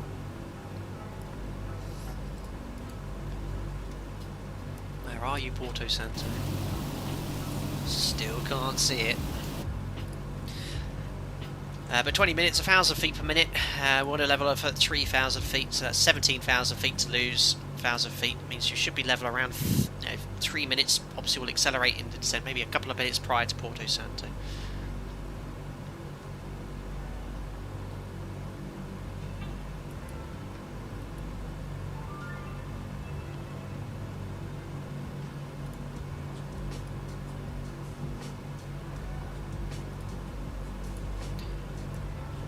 Where the engine stress visualizer becomes overboost, moderate stress range. This might have to put these superchargers to a little bit of a lower setting here. So I think what I need to do is simply, I think I just turn the superchargers off and Jim will adjust the power, because at the moment they're a little bit high on power. So let me just turn them off in pairs. Let's do the middle two. Probably completely incorrect. No, they weren't the superchargers I turned off, they were the generators. Well done.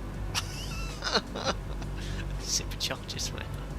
Let's do There we are. So you can see the BMEP dropping, but look, Jim is adding the power to match the manifold pressure to 35 inches. Thank you, Jim.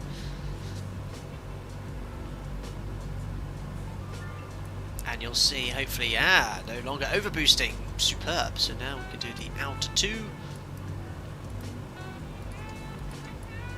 we are. Superchargers to low blow. And now the BMEP is recovering because he's adding the manifold pressure. Thanks, Jim. You're a star. Excellent. Everything's green. Green ticks. Normal stress range. Apart from how I'm feeling.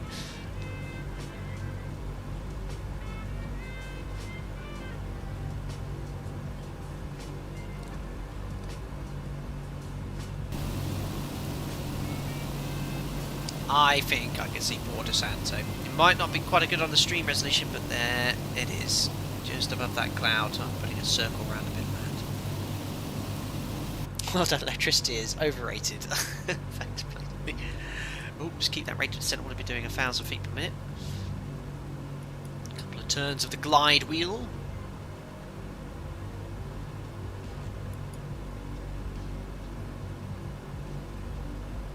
Now, accelerating, we're doing nearly 230 knots.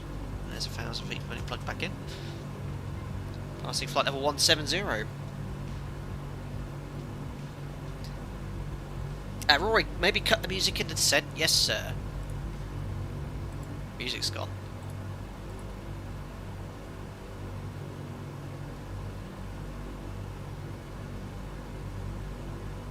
I hope it's below the cloud and not above the clouds. Or you're in trouble. Yeah, we'll get in. But no. It is there, I see it.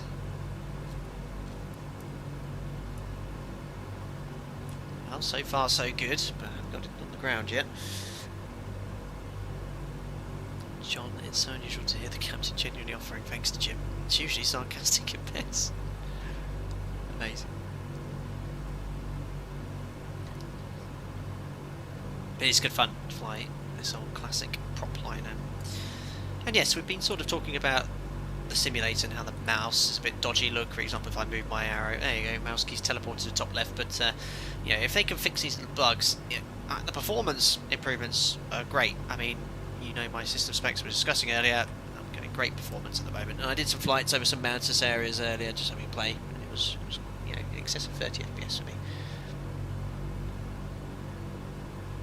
Astrodew, a bit late to ask, but how did you choose your cruising altitude? Flight level 200 is often higher than what SimBrief gives me. I often edit it to make it a little bit higher. The higher cruise level in this aircraft provided a higher true airspeed, so that's why I chose flight level 200. I think by default it went for 140, but I looked at the tables, looked at the gross weight and said, oh, we can easily do 200.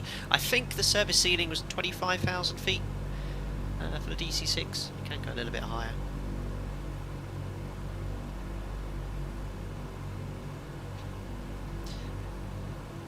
Just another dial on the descent. Passing 150. We'll take this on VATSIM again one day. Problem is, this aircraft, you know, if ATC said in the descent, can you maintain the speed of this? It's very difficult to manage the speed because you only want to start changing power settings. So I think you really need to be left to your own devices with that regard. So you wouldn't want to be taking this into a busy VATSIM event.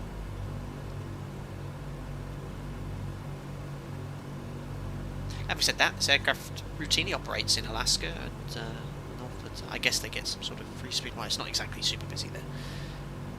Send your supersonic drone for a recon. Brilliant, Eddie.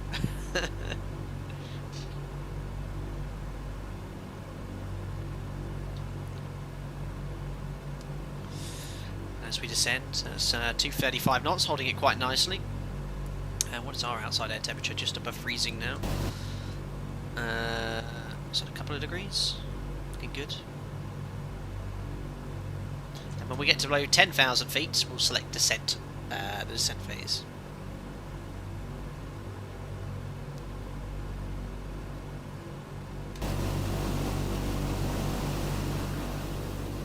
Still not very clear, but you can see Porto Santo here.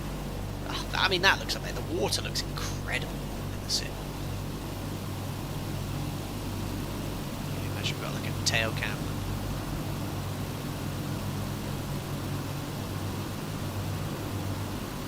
it centered. Oh, that's so sensitive. There we go. That's pretty cool.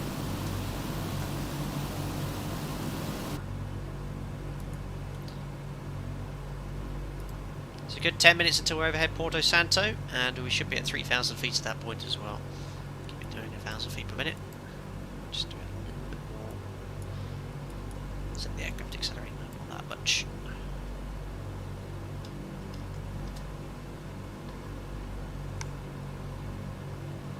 Looking good.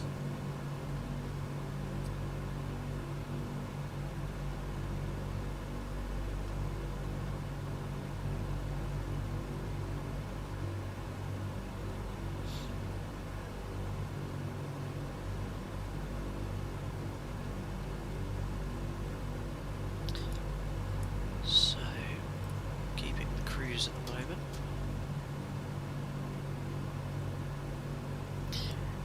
Tim's seen quite a few Air Atlantique aircraft in Coventry. Used to routinely fly the DC3 from there. Not sure if it's still operational. I think Air Atlantique is... well, that name is no longer in existence. I think they've been rebranded. But Coventry Airport, I think, is probably soon to be closed. It used to be a bustling little airfield. I did my instrument rating into Coventry. I did Oxford to Coventry, Coventry to Gloucester, Gloucester to Oxford. When I did my IR in 2010. 2011, had ILS, had everything there, but now there's no published approaches. I think it's just a little GA airfield, and I believe someone told me the council want to close it, put houses on it or something. But yes, Air Atlantique will always live on in this live stream forever. There we go. You can see Porto Santo clearly coming into view now.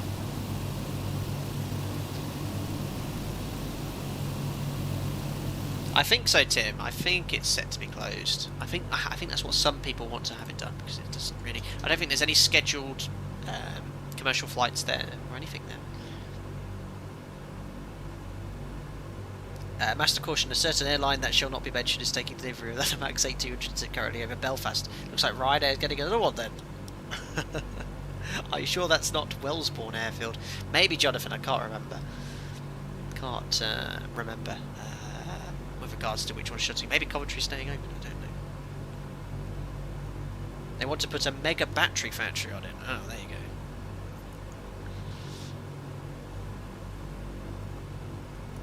There we are.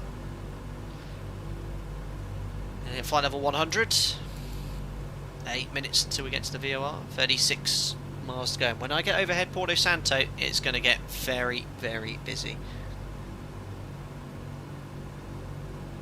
I'll try and reference Navigraph as much as possible for you, so you can see what we're doing. But just in case you've just popped into the stream, because a lot of people come in here usually at the end for the approach. Routing direct to the VOR Porto Santo. 261, 7.5 DME, left turn inbound to Funchal. From Funchal, we'll already start our descent 7 miles prior to that. About at 3.6 miles, get out flat 20 at that point, and then at 3.6 carry on to 6 before visual turn towards the runway. That's the plan.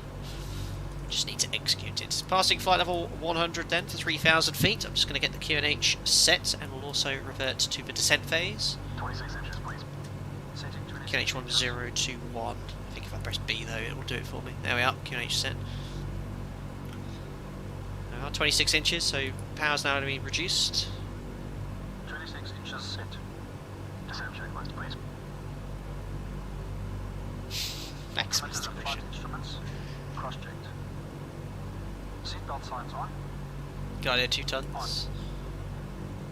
Engine blower is low. Low. Descent checks are complete. Excellent. Jonathan, Coventry had his operational license withdrawn, it's now completely uncontrolled. Ugh, there you go. So Jim's lowered the manifold pressure, or BMEP, I don't know which one they reference primarily. Increased the RPM.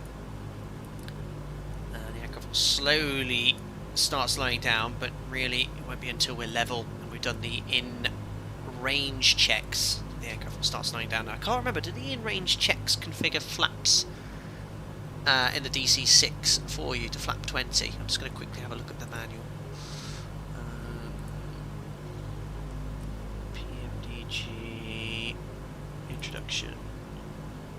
mentions what the checks do. So I'll look here in range.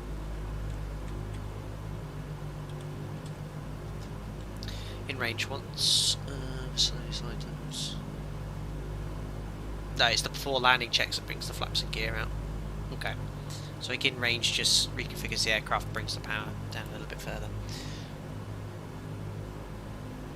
Hi Rory, I think back in the late 70s there was an SR-71 flight out of Baggington. Oh wow. The only SR-71 I've ever seen is the one at Duxford. No, I've seen one somewhere else as well. Is there one in Seattle Museum of Flight? Can't remember. Anyway, there's Porto Santo coming into view, and there is our destination to the left, Madeira. Oh, where's my mouse cursor gone? Of course, there it is. There's Madeira.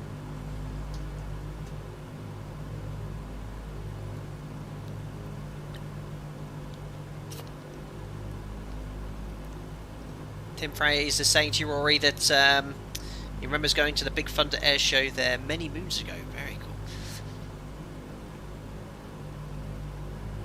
I don't know. I remember going to Museum of Flight. I couldn't exactly remember if it was an SR-71 there. I was there when Microsoft invited a few people to see a preview of the game. I went to Museum of Flight, but I couldn't remember if there was one there or not. But definitely one in Duxford, that's for sure.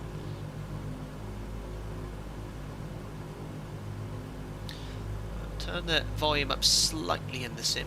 How's that? Hopefully that's not too loud. Couldn't have picked a better day to do this though. I'm very happy with regards to the weather. 5 minutes until we get to Porto Santo.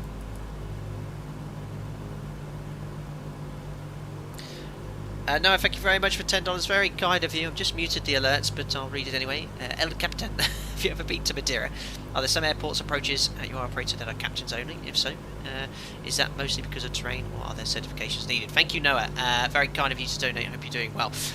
So I've not been to Madeira, but I have done a captains only landing. I only did one 2 days ago. Lanzarote, runway 21. If you ever get a chance to look at that approach, in fact, I've done a stream into it. If you type in YouTube vertical speed approach Lanzarote flight data sim, you'll find our stream that we did in there, and that's the exact way we fly that approach using VS. Very close to the train, hugs the ground all the way down. But yeah, there's a few we do on the network. That's one of them. And I've done another one into Corfu, landing at night. Is captains only as well. Thank you very much for your donations. Wayne, Captain, it seems Jim's nationality is South African. You should call him, is that Johan? Johans? I can't remember how to pronounce that. Anyway.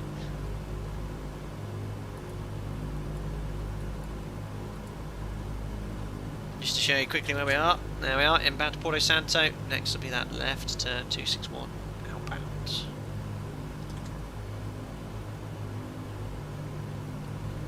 Passing 5,500 feet.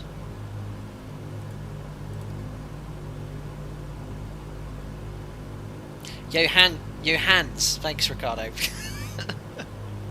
Another flight deck in pronunciation lesson. And descent planning worked out perfectly. That looks absolutely stunning. We're not out of the woods yet.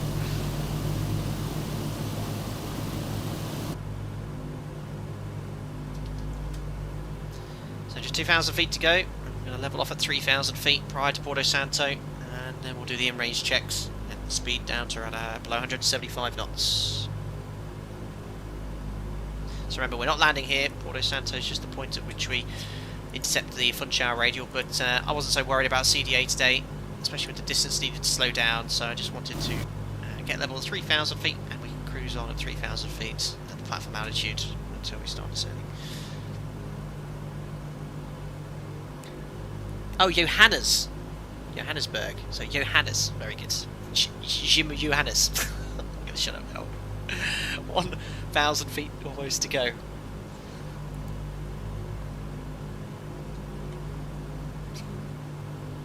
Does look great.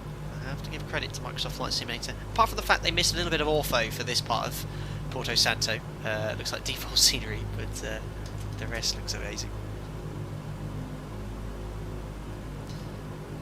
Right.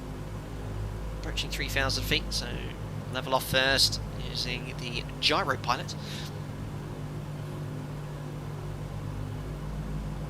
Thank goodness that the compass is slaved as well. Imagine having to update that manually every 10 minutes. Ugh.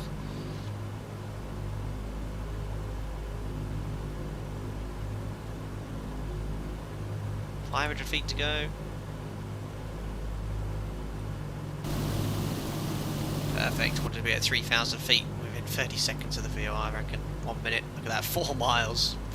Worked out perfectly.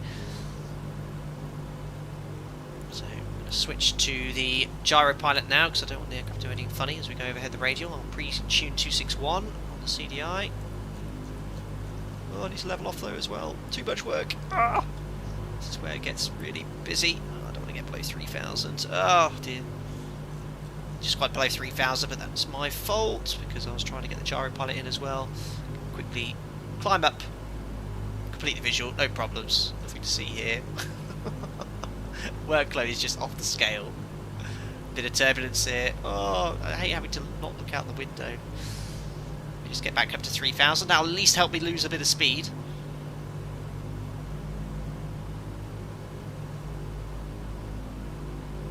And we're overhead the VOR now. Yeah, so I'm going to make that left turn. There's altitude control as well. Just going overhead the VOR, and we need to make a left turn 261. So I've just overshot the VOR slightly. You can just see the needle dropping now. There it goes. Roll out onto a heading of 261, but I need to go slightly left of that just to pull the tail around. So I'm going to heading around 250.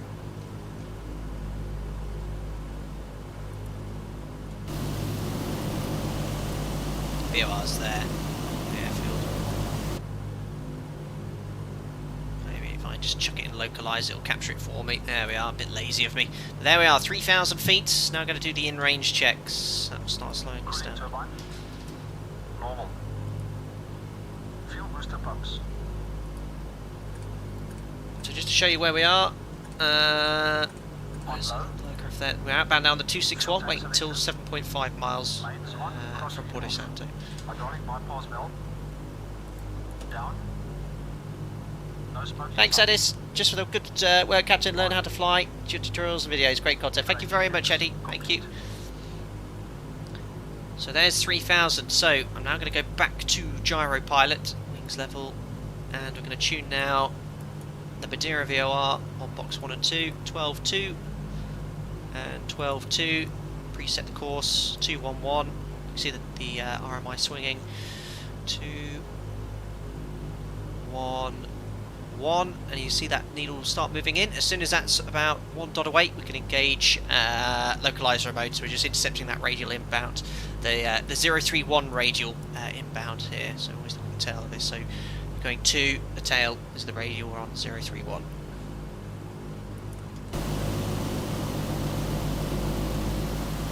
There is our destination.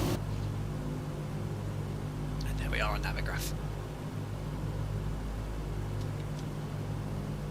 So speeds below the point at which we can extend flaps, which is great. We don't want to extend flaps just yet. Get a little bit closer.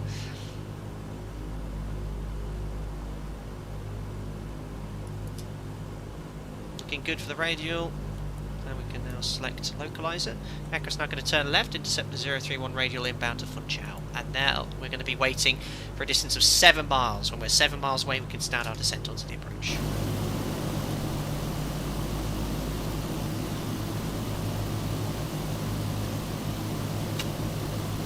Looking good.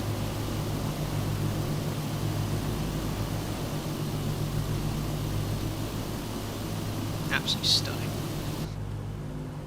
Good, so speed's fine. We can select flaps if we want to. Just want to wait a little bit longer. And we're going to be flying on this radial 031, then the reciprocal 211 all the way until we turn final. Perfect approach for the DC6. Welcome to the channel Wake Vortex.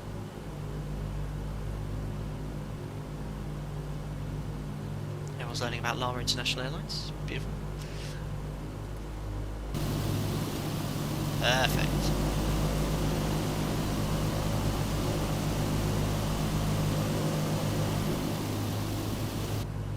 Superb. So, there we are, inbound to Busu. moving over to the next chart we'll be using shortly. So we're going to route towards Abusi. Remember, 7 miles away from Funchal. We'll start our descent. That's the platform altitude at the final approach fix, down to our minimum, sort of 1,000 feet. Now this time I'll try and engage altitude hold prior to that to make sure we don't actually bust that. That is an MD8. We can't go below it. It's nice and calm. Calm before the storm. In fact, we only have 10 miles to run until we need to start our descent. I'll just try and select flap 10. So there's flap 10. We're extending now. I'm going to keep the power setting exactly where it is. In fact, I am going to run the in-range checks again shortly. I'm just matching my thrust lever up just to make sure it's where it is now. So if it's not matched, it'll spike and I'll damage the engine. So I'm just going to turn off this here briefly, and I'm going to try and make sure that's matched up. 90. Oh yeah, that wasn't far off at all. I'm just going to run the in-range checks again. It's just to make sure the AFE is going to monitor the engine power. So just going to leave it at flap 10 and see what speed that gives us with this power setting. Fuel tank selectors. Mains on, crossfeed off. Hydraulic bypass valve.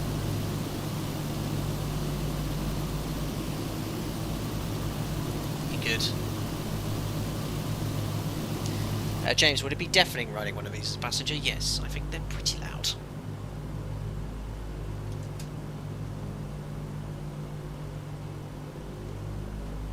It's the calm before the storm. Anyway, 7 miles, got 14 to go, 5 miles to be overhead the VOR, that speed's perfect. We'll just keep an eye on that flap 10. Power setting's still the same.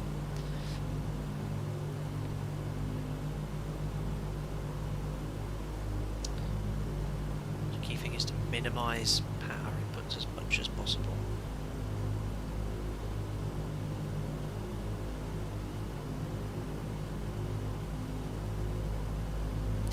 Hi Ben, down on your gazebo again, flying 7.3. Microsoft Flight Service is lovely, but the aircraft ain't just there yet. Sadly means I'm having to view this below 720. Oh, 720 what? 720p? Oh no.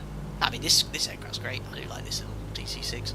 I say little monster of an aircraft, but yeah, we'll hopefully get better aircraft soon, and hopefully they'll fix these little bugs which we've been looking at today. Anyway. Progress update on the chart. Approaching Abusi, remember 7 miles. We're going to start our descent towards Funchal. Want to be at 1,000 feet to the missed approach point, and 3.6 miles beyond the VOR. Excellent. Let's take another notch of flops now. Going to go to flaps 20. Should bring our speed round to 130 knots. Keep the power where it is. 10 miles, nearly at our descent point. 2 miles to run. Ah, look at that. That's very realistic with the sun in your eyes over the clouds. That sort of blinding glare. Very cool. Those shadows look amazing as well. Super cool. Take care, Bounce. Elliot, natural flops, we got it. 8.8 miles. Approaching Abusi. There you go. There's Abusi. Waiting for 7 miles. That's our descent point. That's the final approach fix. We can start our descent. We're down to 240p, Ben. I guess that's an issue of your internet. I guess other people aren't watching it 240p because they would have said something. I hope you get it fixed. Anyway, 7.5, 7.4, 7.3. Altitude control off, and down we go. We're at the final approach fix. Let's start our descent to 1,000. And then we need to wait till we're overhead the VOR next. And there is the airport, just on the corner here. So the aircraft will accelerate, obviously, as we point the nose down. Just want to make sure it doesn't go over 174 knots. We still have time to configure, which I'll do when we reach 1,000 feet.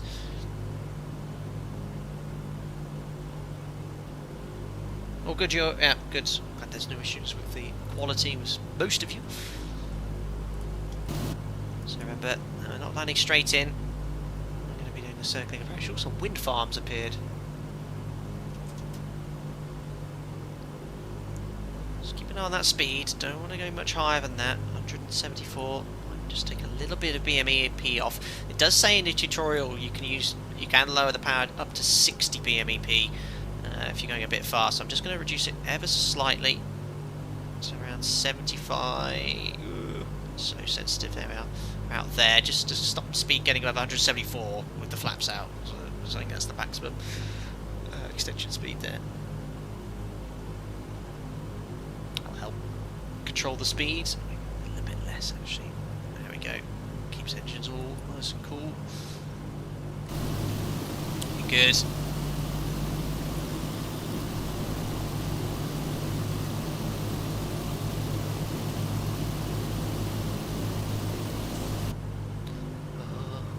Getting nervous. About to go directly overhead the Funchal VOR. 1.7 miles to go. So again, back to gyro pilot. Just to show you where we are quickly. There we are. Next go 3.6 miles. Then when we're level, we'll run the landing checks. In fact, I'll run the landing checklist now. Flaps 20. Setting flaps 20. Rate of descent's good. Maybe a little bit higher. He just confirms the flaps at 20. There we are, overhead the VOR. Watch the needle swing. Poof. Straight outbound. Directly overhead the Funchal VOR. There it is, look. That is the VOR here. And go straight back to localizer. Flaps set. Mistress ridge, please. Auto ridge. Get ready to level off at 1,000 feet. Gear up and down, please. Lowering the gear. Gear up and down.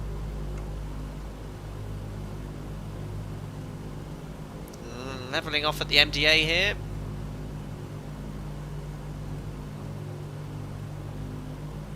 Just using that trim glide wheel, whatever it's called. That'll do. Altitude hold. Down and locked. 3 greens.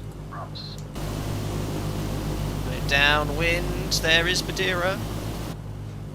2500 RPM set. So I have control of the power. I'm going to hopefully leave it at 90 inches. Gear down flap 20, and it should give us around 120 knots. Might have to add a little bit of power. I think it was actually around 100 BMEP. So just slowly increasing the power. Landing lights. Speed good. Extending lights. And we're now 3.6 DME, 3.2, 3.3, 3.6 is the missed approach point, 3.6 with visual. We're going to continue. Next then, it's the visual procedure, waiting for 6 miles to turn final. So we're going to leave the flaps at 20, slowly the speed's going to come back, hopefully to around 120 knots. We've barely touched the power. All stable. We've respected everything so far. Engine management's been good, very happy. There is the famous Madeira Airport. Waiting till 6 miles. 6 miles is the magic number. Speed's going back to 120 beautifully. 4.8, 4.9, 5, nearly at 6. Going to be turning final shortly. I'll be utilising the automation as much as possible, using the little turn knob here before we're visual, and then I'll disconnect and select landing flap. Now I'm going to slowly reduce the power to 90 BMEP now, which is what I think they want to have all the way until touchdown. 5.7 miles, 5.8, 5.9, and we'll start our turn onto finals. Oops, that's my fault. Alright, we're going to do it manually because I accidentally had it in localizer. That's fine, right, wish me luck. So, this is why I wanted to use the autopilot, because it's very hard to see and control the aircraft. I'm going to leave the power where it is. She just had a little bit more power. I don't want to start descending yet, I'm going to stay at 1,000 feet. God. Power, about 110 BMEP. Don't want to get below 110 knots or so. So I'm going a little bit towards the terrain here, so it feels like I'm cutting the corner. Speed's good, power's good. A little bit too much BMEP there. So I'm just being really smooth these engines. It was a lot better on the test sector. Right, I don't want to cut this corner too much, so I'm just going to go towards the terrain here, looking for the pappies, which is so hard single pilot, just not a very gentle descent now. I see 2 reds, 2 whites, perfect, so let's just keep it sort of level until we're sort of going inbound. I'm going to select flaps to 40 now, because I'm going to start lowering the nose. Oh, don't want to take power off though, 90 BMEP, start descending. Trimming nose down, the aircraft wants to balloon. I'm going to select landing flap 50. Just a little bit of BMEP off, but not much. There's 80. Going around the corner. What can I see? 2 reds, 2 whites. You beauty. Right, keep it going towards the terrain. Now the key thing is minimal power input. I only had to make a few adjustments on the power. Speed, hopefully, by the time I get over the threshold, will be about 100 knots. Alright, flat 50. Speed slowly going back. A bit low, though. I don't want to get any lower than this. Might actually just go to flat 40. Actually, we're okay. You want to be doing about 100 knots over the threshold anyway. Just increase that BMEP ever so slightly. There we are. On profile. Landing checklist is complete. A little bit high, so just keep it descending. There we are. Take a little bit of power off, not too much. 110, that's okay. 100 knots over the threshold is what we want. A little bit of an FPS spike. No, rip FPS. There we go, all good. Keep it descending. Perfect speed over the threshold. Oh, took a bit too much power. Oh, there's a little bit of a wind kicking in there. Oh my days. Right, slowly reduce the power. Performance. There we are, holding it off. Come on. This is a float. There we go, we're down. Right, speed brakes up reversers. We can actually select reversers. Oh, let me get this to. There we are. Reversers. Reverse idle, not going to use any brakes. 80 knots. And there's 40 knots. Let's go back to idle. And ladies and gentlemen, welcome to Madeira. Oh, that was a busy approach. My goodness me. My goodness. Ah, yes. Oh, I think I've still got the props in reverse. Yes, I do. I'm a professional here. How do I get them out of reverse? I can't brake.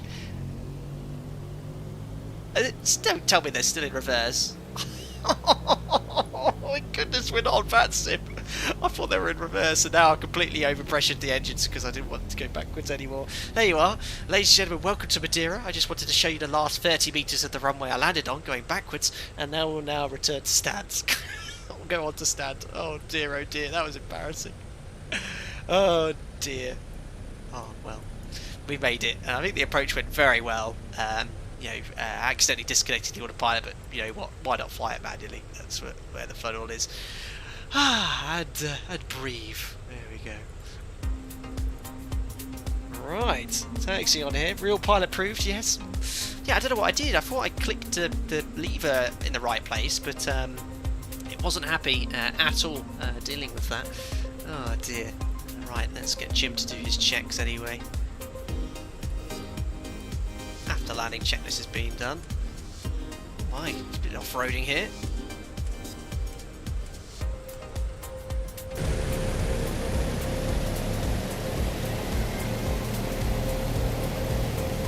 Beautiful. Flaps are being retracted by Jim, I hope. Is that a follow me car I've got? Well, we could treat it like a follow me car. A bit hard on the brakes there. Whoa. Well, no, let's not treat. Oh, I can't turn anyway. Well, we'll go somewhere else. Okay, we've got fuel truck, fire trucks on standby. Well, go and take a left here. Look, there's some people ready to take our spices and hookers off the aircraft. Not what you're thinking, by the way, ladies and gentlemen. I meant pipes. Very good. You hit the replay button too, and absolutely bent my fuse. Right.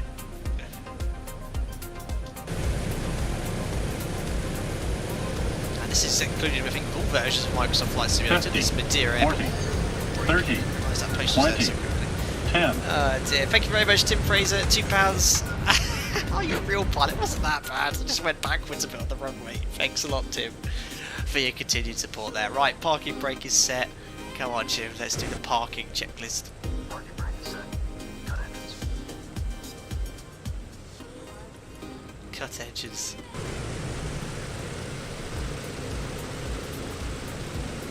There we go. Beautiful. I can't believe I did that. Went backwards. Everything went so smoothly, and I thought I'd actually cancelled the reverse prop. I should never have selected it. There we are. On stand, engines cut off. There we go. Oh dear. Hopefully he'll finish his checks.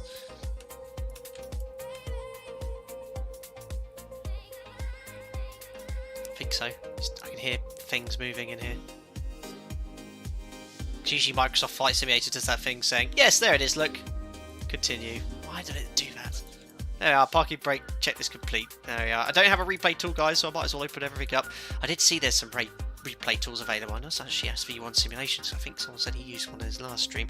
But yes, let's get the exits open. The cargo holds, the cargo doors, the cargo entrance. As soon as we can, open the front cabin stairs. Get the engine oil pans for the leaky oil.